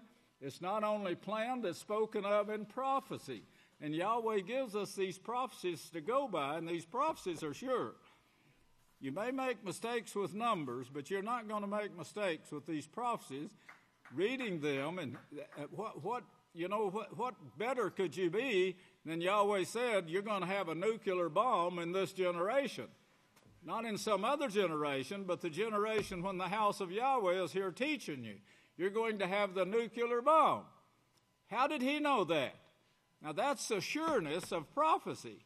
You can't beat it. It's absolutely 100% being led and guided by Yahweh, the shepherd of these prophecies. The book of Yahweh. And that was in Isaiah 34. This news that he was bringing forth here about the population control to population controllers to Vatican, responsible parenthood has failed, used taxes and regulations to reduce population. Well, this is really being taught big time right now. Like Moshe was getting the children of Israel, listen to me now, like Moshe was getting the children of Israel ready to leave, come out of God worship, pulling them out of God worship so they could stay in contact with Yahweh long enough to get them to that mountain that no one has still found. They still don't know where it is. And tell them right now it's in Abel, right now. Well, where's Abel? Well, anyway, he is getting them ready. Well, this population, they're getting ready. The God worshipers, Satan, as shown in Isaiah 14, is getting nuclear war ready for her children. And Yahweh shows you that. That's the destruction that Yahweh says he's going to allow. Remember, nothing gets by Yahweh. Whatever we see, Yahweh allows. Whatever he prophesies, that's what he does. You can have Eob's body for a little while, but don't lay your hands on him. Did you see that it was exactly that way? Yes. Yahweh, Yahshua told his disciples, if you remember, I'm going to send you out as sheep in the midst of wolves. Well, what does wolves do? What does coyotes do to sheep? We've lost enough of them. It suddenly came to a screeching halt, but we lost a bunch. This should be evident what wolves will do to sheep. That's a great lesson for you, surely. They killed them. Most of them died in Rome. And Yahshua told them in advance, this is what's going to take place. Yochanan says, brethren, don't be surprised if the world hates you. I saw hatred go from love and I want to get some of his ideas in business. This has all been brought out now. I didn't bring it out, others did. But yes, I was well respected as a businessman in Abilene. I was in business. The banker, the president of the bank came to see me. Yes. He even told people, if you want to get rich, follow Bill Hawkins around. He's going to own half of Abilene before this is over. He didn't know that he made a prophecy there. In fact, I can hardly wait to bring this information about this loop 322. You know, we haven't even covered half of that or a third of it yet. But this has a great meaning for the House of Yahweh. But back to this article, he says,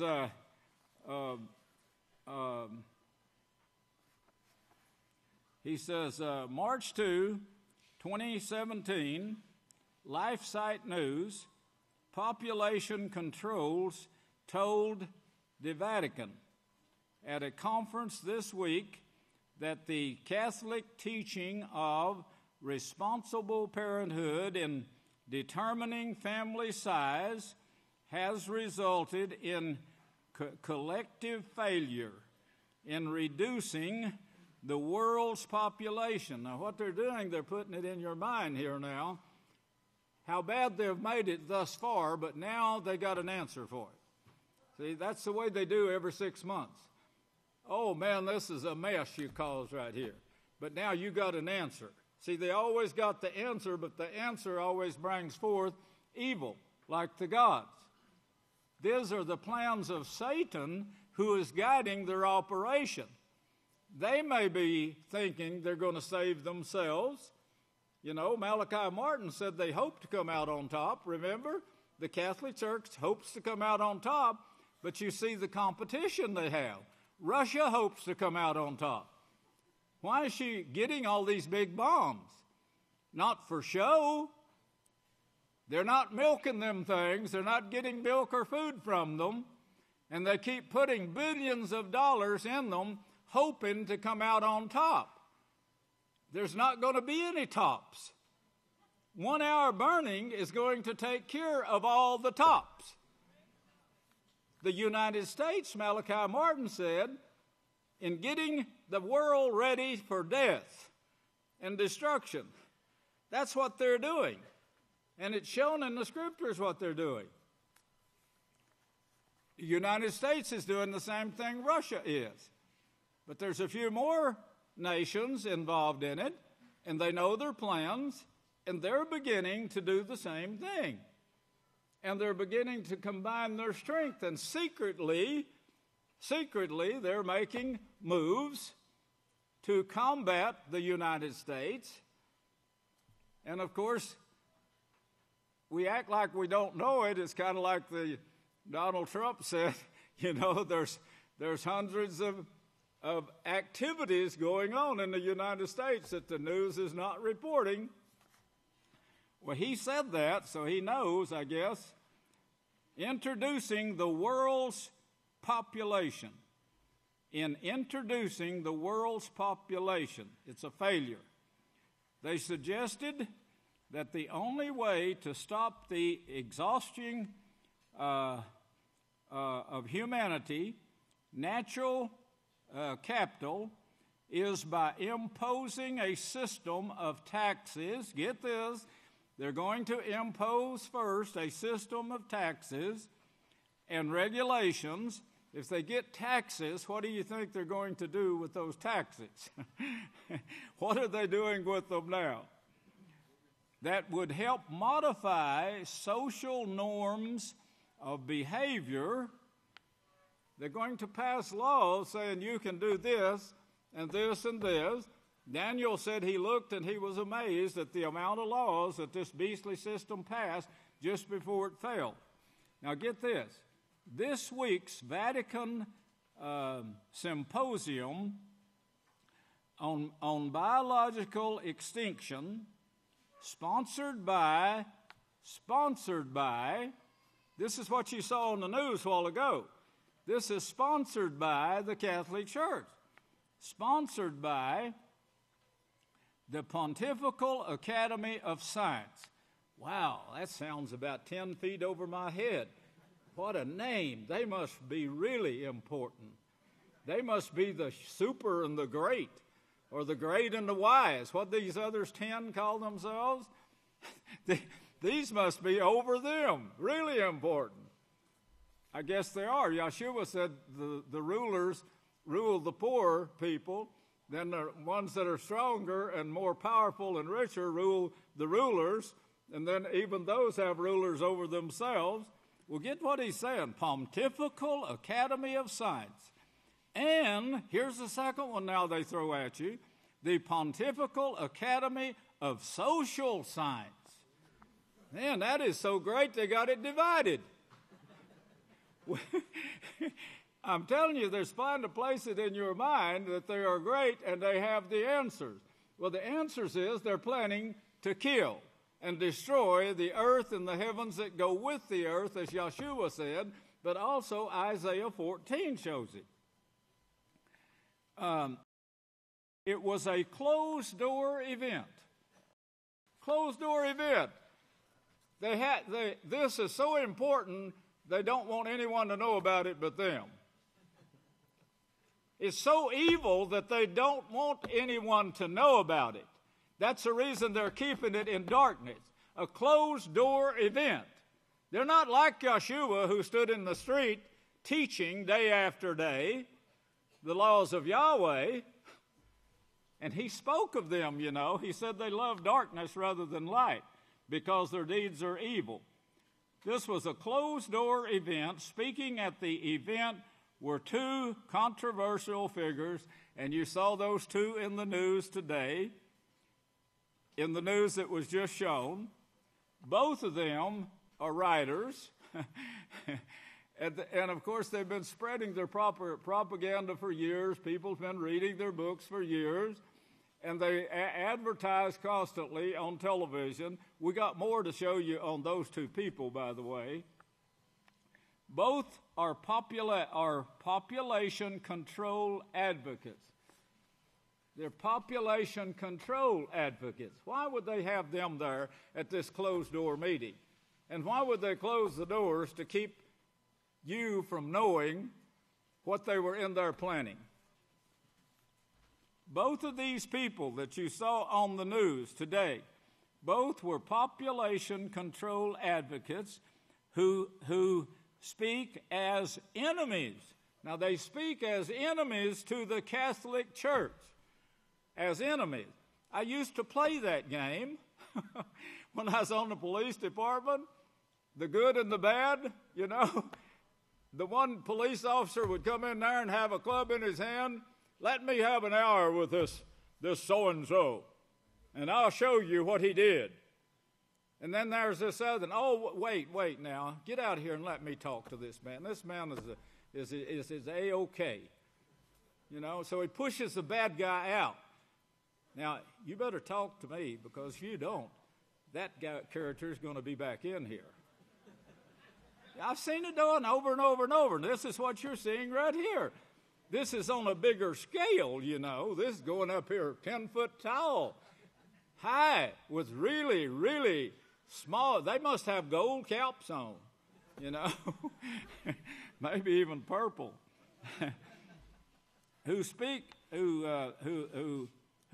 as enemies. They speak as enemies of the Catholic Church. Traditional teaching of morals. Oh yes, I'm sure they're really righteous since they condemned the laws of Yahweh and wrote their own. Yahweh says their righteousnesses are as filthy rags. You better believe that.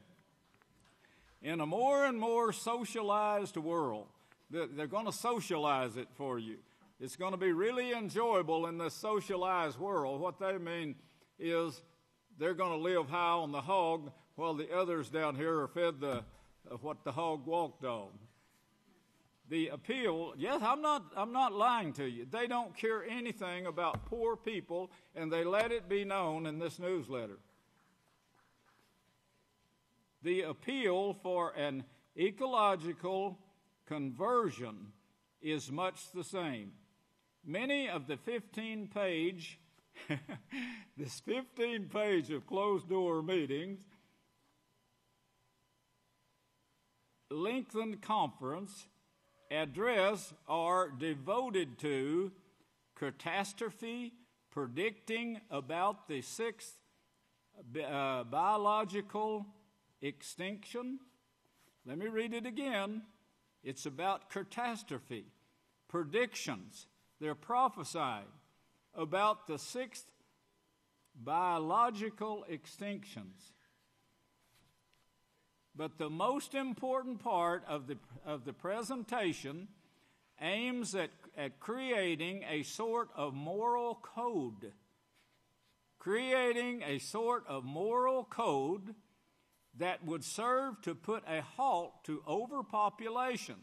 A moral code, this is where the Pope was sent with a letter saying, oh, there's just war. You know, it's justified. It's justified. They have a bunch of oil we want, so that justifies this war. These killings are going on right now, brethren. They started in Afghanistan and Iraq, Lebanon. They haven't ceased. They're still fighting. But this moral code, creating this moral code that would serve to put a halt to overpopulation of the earth's resources, as well as reducing population. As well as reducing the population. In Revelations, the 6th chapter, you see the Savior, Yahshua Messiah, speaking of this. Let's turn over there, Revelation 6. Revelation 6.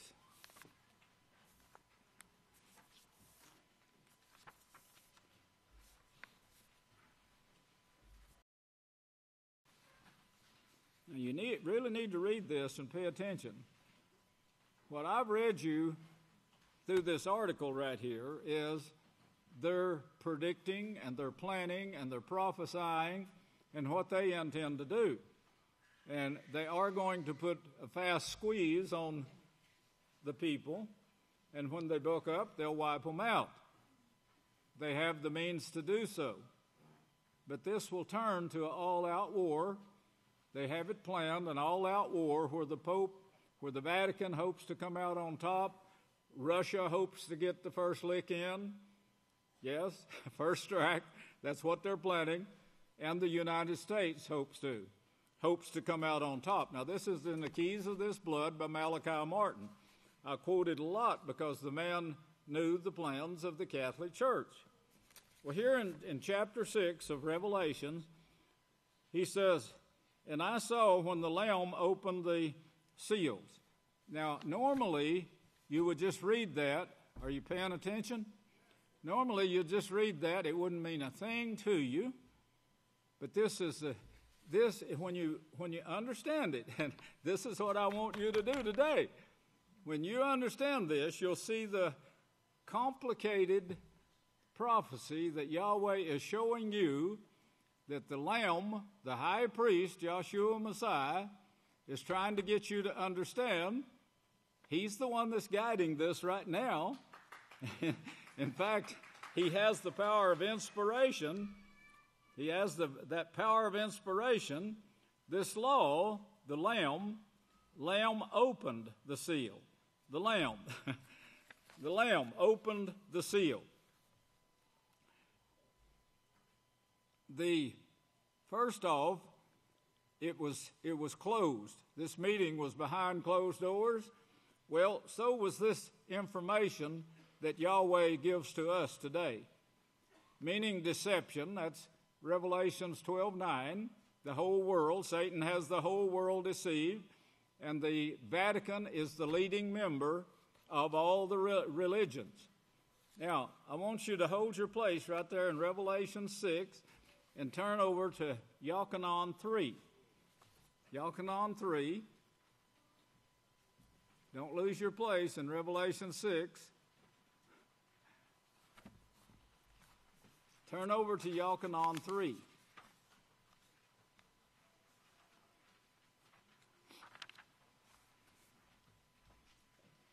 Hold your place in Revelations so you can just flip it right back after we read this.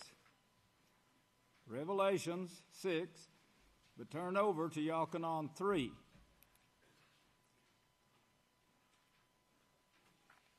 And remember, he, the Lamb. Now look here who it's talking about, and you get this in your mind, and then you'll understand who is opening these seals here for you to understand this. You couldn't understand it if we didn't have a live high priest dealing with us today. He's had 2,000 years of experience ahead of us. He's got the power of inspiration right now. He can ride in the clouds, send messages to us in the clouds, being many, many thousand light years away. Looking at a sea of glass with you placed on that sea of glass and actually guiding you. Did you get that? He's looking at this big sea of glass with you individuals placed on that sea of glass. I brought this out. Don't forget it. So Yahshua can see each and every one of you. He's the high priest over the house of Yahweh. Well, look at 3 and verse 19. Now, this is the condemnation. The condemnation? Yes, they're condemned to death. They're condemning themselves. They cut themselves off from Yahweh. Light has come into the world, but men loved darkness rather than light. That's the reason they didn't want their deeds to be seen. Behind closed doors. The meeting was behind closed doors. Men love darkness rather than light because their deeds are evil. These plans that they got made are evil. Evil meaning like the gods. The gods are the ones that's got the plans, along with Satan who guides the gods. Isaiah 14, this is the destruction planned, the full plan that Yahweh has allowed. He's not going to squash it. He's going to let us get so close to death. He won't let it come near us, but he's going to let us see it. Now that's what he says in Psalms 91. Speaking of this right here, this condemnation that they got planned, they want to keep it behind closed doors because their thoughts, their plans are evil. They don't want it known. We know it because Yahweh shows us. Condemnation. Light has come into the world, but men love darkness rather than light because they're following the evil like the gods. Genesis 3:5. For everyone who practices evil hates the light, neither comes to the light for fear his deeds would be exposed. That's the reason they go behind closed doors. But he who practices truth comes to the light, so that it may be plainly seen that his deeds have been done through Yahweh. That's us. Go back to Revelation 6. Revelation 6. And I saw when the Lamb opened the seals. The Lamb opens the seals. Well, the Lamb, we see that depopulation is planned by the Vatican. Yes, it's actually planned, and it's also prophesied in Revelation 17. You're in Revelation 6. Turn there to Revelation 17, and we'll come right back to this Revelation 6. But I need to show you Revelation 17. Get this in your mind. This is what they're planning right now. Revelation 6, keep your finger there close, and go to Revelation 17. Revelation 17, verse 1. And there came one of the 7 works of Yahweh, the 7 messengers of Yahweh, the 7 different eras of the House of Yahweh, the timetable. There came one who had the 7 bowls, who talked with me. So this person talks, this messenger can talk, saying to me, come and I will show you the sentence of the great whore that sits upon many waters. That many waters, as the reference shown there, over in verse 15, I believe, shows this is multitudes, nations, and tongues. This character is over. With whom the kings, that is religions of the earth, have practiced fornication, that's God worship, practiced idolatry, God worship, evil like the gods, Genesis 3:5. And the inhabitants of the whole earth have been made drunk, that is confused, as Leviticus says, and Romans 1 says, that's the Romans is the book that the Apostle Shaul wrote to the Romans. None of them could understand it, but we understand it. The wine, that is the teaching of her fornication. So he carried me away in the Spirit into the midst of God worshippers, worshippers of Elohim, and I saw a woman sitting on a scarlet-colored beast, a woman. If you look over to verse 18, and that woman whom you saw is that great city which reigns over the kings, that is, religions of the earth. All of them are worshiping gods. Do you think they got that? Yahweh is the creator. He's not a god. It looks like they would have found that out eventually. It looks like the information would have come to them from the American Indian, as they call him, who wrote the word Yahweh in caves. The Catholic Church passed that up and tried to erase it. Every cave was destroyed that they possibly could. And a school put in its place that says you can't teach this here. We can't mix. We're so righteous we can't mix our governmental laws with this junk you find in the Bible. That's what they're saying. That's the ones with the big gold caps up here. Stand 10 feet taller than you. That's them. They're great and mighty. Colored beast, scarlet-colored beast, that's blood, by the way, showing the blood that they've shed. Yes, the blood of saints is found in there, as you can see on down there, who sits on 7 hills. Those 7 heads, if you look down to verse 9, the 7 heads are 7 hills or mountains on which this woman sits who leads the kings of the earth. Got all that? Now go back to chapter 6. Don't think this is an accident, what you're seeing here, this build-up of war. Chapter 6 of Revelations again.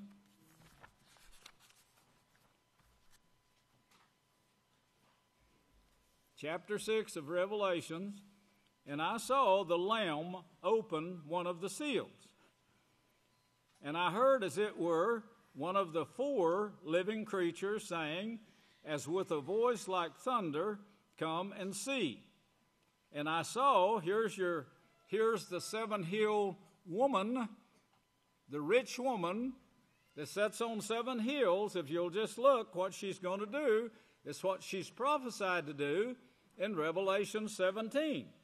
And I looked, and behold, a white horse. Oh, yes, she looks great. Do you see that white robe that he was wearing when he passed that note that the Vatican gave him to read to these people? As he went to this meeting and that was behind closed doors and brought back the information to the Vatican later. And I looked, and behold, a white horse, and he who sat on it had a bow. This is war. This is war, mighty war. And a crown given authority. This crown means authority, not from Yahweh. As Revelation 13, chapter 13 shows, this authority comes from Satan the devil. When you break the laws of Yahweh, when you practice breaking the laws of Yahweh, 1 John 3:7, you belong to the devil. The Vatican not only practices it, they took the laws and changed them, changed the laws of Yahweh, and then they teach you, anyone who reads these, this is what the Pope is teaching today. The Vatican is telling him to do so. You read these, you become crazy. You become idiots if you read the Bible, he said. Given to him, authority is given to him, and he went forth conquering and to conquer. That's exactly what they have done, ruling by force. The Nimrod school of ruling by force. Nimrod. I hope I don't take time. I can't take time to explain the Nimrod school, but that's what it was. The Lamb, now remember the Lamb is opening this for you to see. I want you to turn back to Yachanan again. Hold your place here in Revelation 6 and go to Yachanan 1. Yachanan 1. Now, the Lamb just opened this seal for you to understand so far that this authority is given to this beastly system to conquer. Conquer and to conquer. Conquer, then here's another uprising and they reconquer. Another uprising and they reconquer. It's never-ending battle. But it's getting worse, and you're going to see permanent destruction. You got Yachanan 1. Look at verse 1. You got it? Yachanan 1, verse 1. In the beginning was the plan. The plan was with Yahweh. The plan was Yahweh's. The same was in the beginning with him. All things were done according to it. Not anything is done outside his permission. Even Satan and Job. Remember that. There's a great example that Satan can only go as far as Yahweh permits her to go. Since they rejected Yahweh, I want you to look on over to verse 29. You couldn't understand this if it wasn't for this person right here. Yachanan 1:29. The next day, Yachanan saw Yahshua coming toward him and said, Behold, the Lamb of Yahweh. Do you get that? Yachanan 1:29. Remember, the Lamb is opening the seals. In Revelation 6, are you listening? The Lamb is opening the seals for his house. He's high priest over the house of Yahweh. Hebrews 10:21. He's opening the seals, putting the laws in your heart, getting you ready for the gathering, the huge gathering. Just as Moshe got the children of Israel ready for that gathering that went out of Egypt. Notice what he says. You see it? Yachanan 1:29. Behold the Lamb of Yahweh. The Lamb? The Lamb. Now go back to chapter 6 again. And I saw when the Lamb, do you see that? The Lamb, Yahshua Messiah. He's the one that's opening this to us. We couldn't understand it if he didn't. 1:29. Now look at Revelations Revelations again there, chapter 6 and verse 2, and it shows you the first thing he shows is the wars taking place. And you go on over and you'll see one is given to take peace from the earth. That means take war, introduce war big time. What for? For depopulation. But we're not doing it fast enough, the Vatican says. They're still getting ahead of us. Forgive the abortionists. This will create more diseases, which it did. They're already saying it did. Make the dope addicts more susceptible to, say, marijuana. What will that do to you? Have you seen what it's doing to the people's brains? Confusion, God worship, and diseases. Make a sodomy okay by the Supreme Court.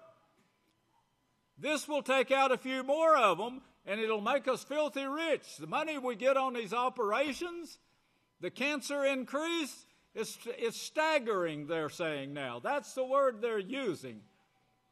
The sickness that comes with sodomy. It's staggering. And people are dying from this kind of cancer that it causes.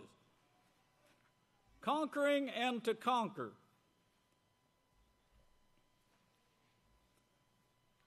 Verse 3. And when he had opened, that's the Lamb now, don't forget the Lamb, when he had opened the seal, you might put in last days. Look at, hold your place there. Hold your place and go to Daniel, the 12th chapter. Hold your place in Revelations 6 and go to Daniel. Because there's a time period, and he shows this to you, but you got to know where to find it. Now remember the Lamb of Yahweh is Yahshua. Same thing showed to Abraham. Before he says, I'm going to send you down in the midst of God worshipers, bring you back after 400 years to my promotion. Okay, Daniel. These first 4 verses here shows you what is taking place, how the righteous will shine. That's what you're doing now, is learning righteousness. That's what Yahshua, the high priest, the Lamb, said for you to seek first. The righteousness of Yahweh. The kingdom of Yahweh. What is the kingdom of Yahweh? You are the kingdom of Yahweh, brother. You yourselves are the kingdom. This is the great kingdom that he is putting together, training you right now to give to you this great authority that only members of his house, his kingdom, that word house, it means kingdom. It's Yahweh family. The kingdom of Yahweh. That's what he's building, to give you this great authority to govern the universe. Yes, remember, Satan don't want it. She don't want to be ruled over by you. She don't want her sons to be ruled over by you. She wants them to create a bunch of dinosaurs that she can play with and watch the blood flow. That shows her character. It shows their character. Well, here now in Daniel 12, and at that time, see, time of trouble, the third line, there will be a time of trouble. At that time, as he shows with 2 witnesses, the time of 2 witnesses. In verse 1, at that time, then third line, there will be a time of trouble. The 5th line, at that time, your people will be delivered. They'll be gathered. A great gathering is going to take place, as the great deacon brought out this morning. This great gathering is going to take place in this time period. You see that? At that time, your people are going to be gathered. Jeremiah used one word, Daniel used another, but they're both the same thing. This great gathering that is going to take place. Everyone who is found written in the book of life. Another verse says the Revelation says the Lamb's book of life. The Lamb, Yahshua's book of life. And what did he say? Blessed are those who keep Yahweh's laws, that they may have right to this tree of life. Tree of life is the house of Yahweh, the kingdom of Yahweh. That is the tree of life, the tree of righteousness. Everyone that may be found written in the Lamb's book of life. And many of those who sleep, this is a resurrection now, speaking of the same time, at that time, the time of the resurrection. Do you realize the authority, the power you're going to have to resurrect the dead? First, you're going to receive the authority. You're going to be first. Then you're going to resurrect the dead. This is part of this great gathering that is going to take place. You're going to resurrect the dead, and you're going to set aside, Yahweh has it set aside for you, 1,000 years of training there. Yahshua's had 2,000 years of training. Man, I envy that guy. 2,000 years, and his mind is soaking up information like a sponge right now. They will awake, some to everlasting life, some to shame, depending on whether they want to overcome or not. And those who are wise, those who are teachers, that word is teachers, will shine as the brightness of the sun, of the brightness of the heavens, and those who turn, they are the ones that will turn many. This huge, great gathering, they're going to turn to righteousness. That's what you see taking place right now. We're turning the people from fighting and wars to righteousness. When we get through, when our job is finished, and this is what Yahweh is speaking of, there wasn't a God before me, neither will there be when this job is finished, a God. Period. When this job is finished, there will be war no more. Now back to Revelations 6, verse 2, you saw that getting ready for war. Verse 2, and then the Lamb, let's go to verse 3, and when he, that is, the Lamb, remember, hold your place and go to Hebrews 10. Hold your place and go to Hebrews 10. If you were really anxious here, you'd be getting those things marked. Hebrews 10, where you could go with a chain reference going from one verse to another, and you could preach this sermon to anyone who asked you. But Hebrews 10, hold your place in Revelation 6. Look at verse 21, Hebrews 10:21. And having a high priest over the house of Yahweh. Now remember, it's here a little and there a little. Written here a little and there a little. A high priest over the house of Yahweh. Hold your place. Now, he, in Revelations 6, verse 3, hold your place and go to Zechariah.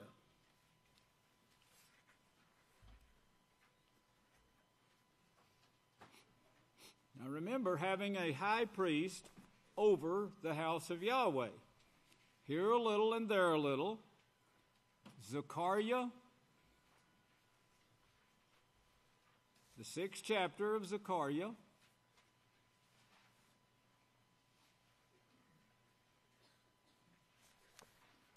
Remember what we're reading. And when he had opened the second seal, he, speaking of chapter 1, the Lamb of Yahweh, when he opened the second seal, high priest opens the seals. When he had opened the seal, high priest, he opened the seal. And look at, that's the Lamb of Yahweh, as is shown in verse 1, and we just read it in Yachanan. Then Zechariah now, he opens the seal as high priest. Zechariah 6, verse 11. Read this now with this, all this I've given you in your mind. Take the silver and gold and make crowns and set them upon the head of Yahshua, Son of Yahweh. That's the Lamb of Yahweh who opens the seal for his house, the high priest. Notice the high priest. Zechariah 6, verse 11, the Lamb of Yahweh is the high priest. Hebrews 10:21, over the house of Yahweh. What house? It's destroyed. Every stone was taken down, moved to Rome. No, you will not worship Yahweh in Jerusalem, nor in these hills. That's what the Savior, the Lamb, the high priest over the house of Yahweh, told you back then, revealed to you now. On Yahshua, Son of Yahweh, the high priest. You see that? Crowned as high priest.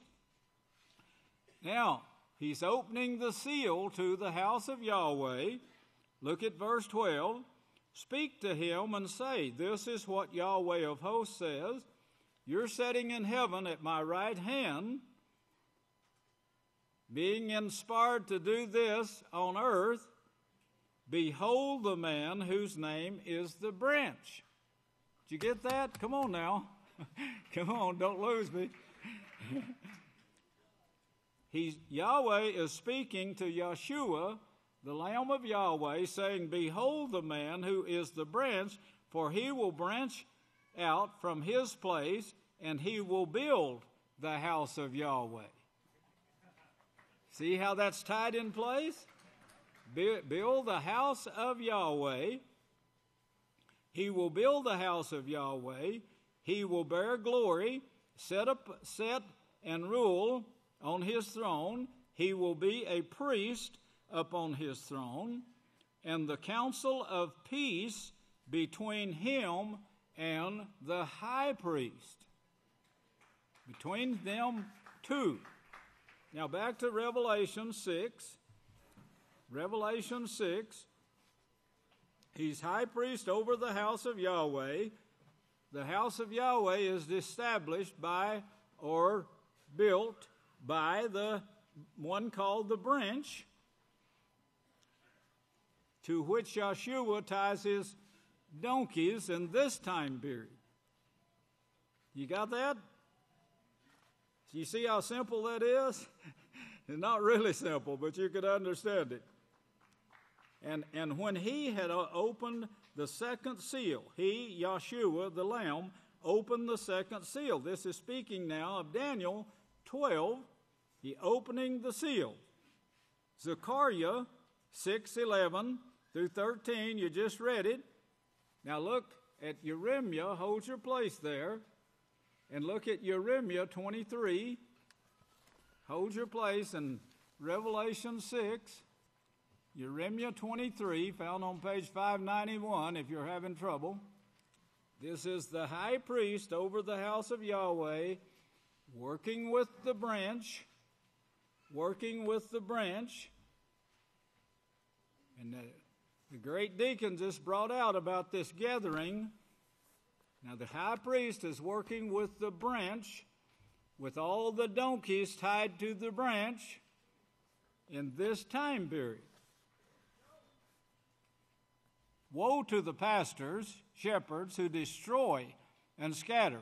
That's what the Catholic Church is doing. That's what Yada is doing. She's holding the keys to the scepter, the lawgiver.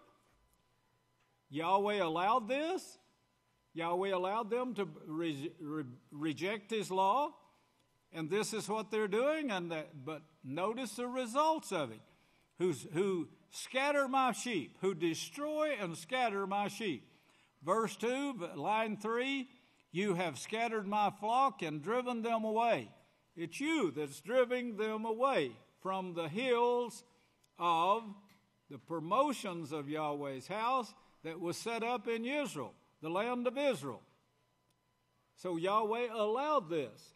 And Yahshua said, no, Yahweh won't be worshipped here again. You rejected him. His house is going to be established in a different place in the last days. And that's what Zechariah 5 shows. Verse 3, I will gather the remnant of my flock. Now remember, we're talking about a great gathering that's going to take place. Yahweh could bring those people out. He's got to prepare them first. That's what we're doing right now in showing these scriptures. And if you're studying with us and in your own home while you're listening to this, you can study it over and over and over till you get it down to where you know what Yahweh's plan is. Yahweh's plan is going right along abreast of this 7 hills of Rome, this woman that sits on 7 hills, but we see a great deliverance taking place right here. They've scattered, that's verse 2, they've scattered and driven them away, but in verse 3, but I will gather the remnant of my flock out of all countries. You see that? Out of all countries. Out of all countries. Verse 4, second line, they will fear no more. Third line, neither will they be lacking. He's speaking of you now, brother. Neither will they be lacking in any way. Verse 5, behold, the days come, says Yahweh, that I will raise to David a righteous branch. Well, now we see the bloodline. I will raise to David a righteous branch. We also see the character there. Did he use the word righteous? What is righteousness? First Yochanan 3:4. Sin is the breaking of the law. Verse 7, righteousness is practicing the laws of Yahweh. There's no one on the face of the earth at this time, anywhere, any religion, there's no one that can do the job that we're doing right here in Abilene. No one. We're doing it. So here he says, Yahweh says, behold, the days come, says Yahweh, that I, through Yahshua, the Lamb, who sits at my right hand as high priest over the house of Yahweh, established by the man called the branch, whose Yahweh has tied enough donkey workers to where we can get this job to all the world and bring them here and feed them. Spiritual and physical food. Let's see. So verse 5, behold, the days come. Behold, the days come, says Yahweh, that I will raise to David a righteous branch and a king. Yahshua is the king, as we just read. King, he's also the Lamb of Yahweh. He died. This is the king that died for your sins and says, one day very soon I'm going to fasten my belt around me and I'm going to call you up and I'm going to come out and serve you. This is your king, brethren. Oh, Yahweh must be very pleased right now. A king will reign and succeed. He's going to succeed. Remember, Yahshua said that the gates of hell will not prevail against his house this time. His house wasn't complete with the 12 disciples. The 12 disciples laid a foundation that started with Matthew 1 and goes through chapter 22 of Revelation. That foundation is what we have written for us, that the Vatican tried to keep forever away from us, but you notice Yahweh has it in our hands right now. What a miracle. Read the history of the Bible and you'll see. Well, here we do have the book of Yahweh, and we have the Lamb of Yahweh opening the seals where we can see them and see what's taking place and the work that is taking place prophesied by Yahweh. Well, here's the king and the righteous branch. That's in verse 5. And he will execute judgment and justice in the earth. That's our job.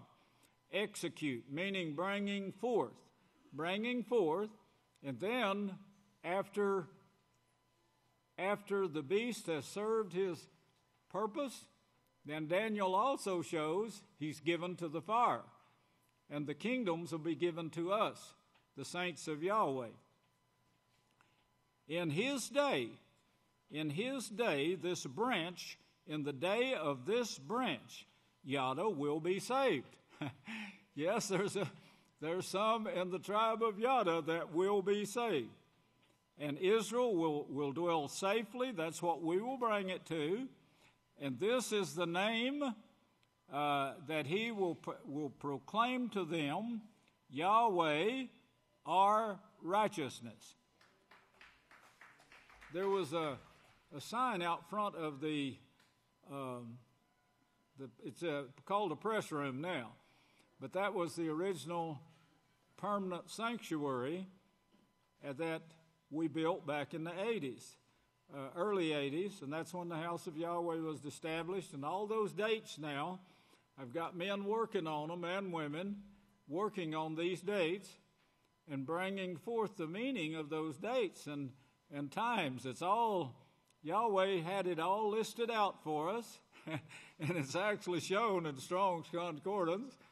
And the gematria, that's not gematria, it's M-A, May. You know, you don't pronounce the month of May, Ma. It's May. Go back to Oklahoma for a few days. The gematria is shown in this. And it's absolutely amazing. When they start calling me and giving me this information, I say, man, this really needs to be got out quickly. Well, when? I said, well, I don't know. I'll put you on the list. But anyway, we're going to get it. But Yahweh is our righteousness.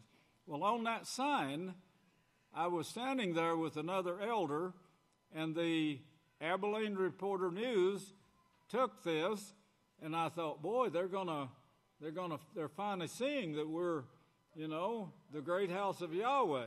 Well, they took that and they run a really great story on it, and all the news media said the House of Yahweh members are dirty, nasty people that live with dogs and never let them out of their house.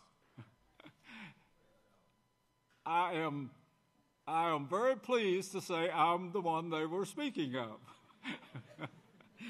No, I do not live with dogs. This is the lies that Satan tells. Satan is a liar and the teacher of lies.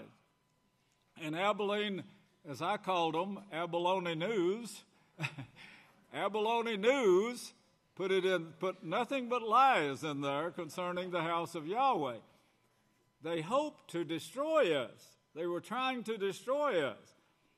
Well, the gates of hell didn't prevail. As you can tell, we're still taking it out. And the messages are coming back that they are hearing. Therefore, behold, the days come, says Yahweh, verse 7, that they will no longer say, as surely as Yahweh lives. Remember, Yahshua was speaking of this there when he referred to that. He was actually referring to this gathering and comparing the two, as I showed you in Luke 12, Exodus 12.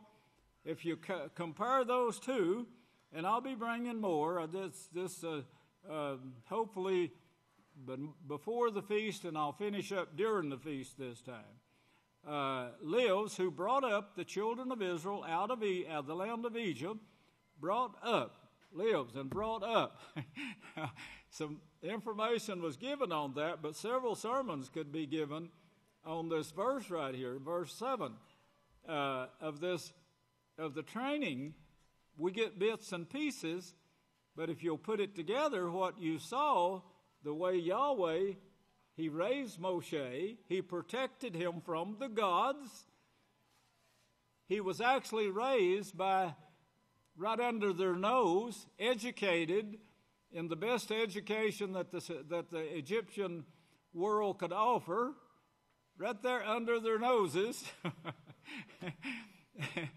And then he goes out and kills one of them and flees. And Yahweh trained him for 40 years and sent him back. And says, now you can go down there and you will gather those people and you will train them and get them ready to come out so I can teach them my laws, and we will try them and gather certain ones out of there, one of them named David. And to David, I'm going to raise up to David a righteous branch and a king. Oh, it's beautiful, brethren. If you just get all this story together where you can understand it and you see it, how it took place and how it's taking place today, and our job today, and know that Yahweh is with us in this. He's doing this through Yahshua, our high priest, and the House of Yahweh here on earth. He's doing this. It all had to be done by the Son of Man. Yahweh, Yahshua, is the Son of Man who became the Son of Yahweh by the impregnation of the laws of Yahweh. The Spirit, that's the Spirit of Yahweh, the laws of Yahweh, and become a full-born son of Yahweh. And that's the way you are too. Yes, you're begotten with the word of Yahweh, the laws of Yahweh, and when you change, as Yahshua did, then you will be an everlasting son of authority of Yahweh. Well, verse 8 now, here's what we're doing. This is our job. But they will say, as surely as Yahweh lives, who brought up and led the seed of the house of Israel out of it's to the protected place, not out of, and from the countries. Notice all the countries where he had driven them, and they will dwell in their own land. Safely, by the way, safely. They'll hunger and thirst no more, Yahweh said. I'm out of time. Well, you probably couldn't stand anymore anyway, but we'll try to take up here the next time I speak. You could be studying this to where you won't forget where we left off. But you see surely you can see how interesting this is when you get it together, and it just fits right in with what we're doing right now. You know, we're reaching all the nations on earth right now, and they call me every once in a while. They'll say, you know, we can't. I just couldn't hold this any longer. I've got to tell you what's going on in Tokyo. And I said, Tokyo? Yeah, and the Netherlands and China, and of course, I'm always amazed every time they do this, because they're gathering. We're gathering these people right now. And when the time comes, yes, Yahweh says they're going to come over to you. We'll be prepared. You know, we're getting more prepared every day, and Yahweh will provide the rest. If you remember, I keep leaning on this scripture. Yahshua fed 5,000, and I've told Yahweh, I guess 100 times or more, I sure would like to do that. You know, when the laws were coming at me, and had all these false charges against me.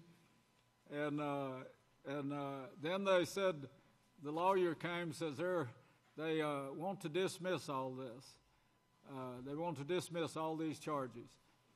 And then we were talking. We were just chatting back and forth, and I was talking about Yahshua and with the attorneys.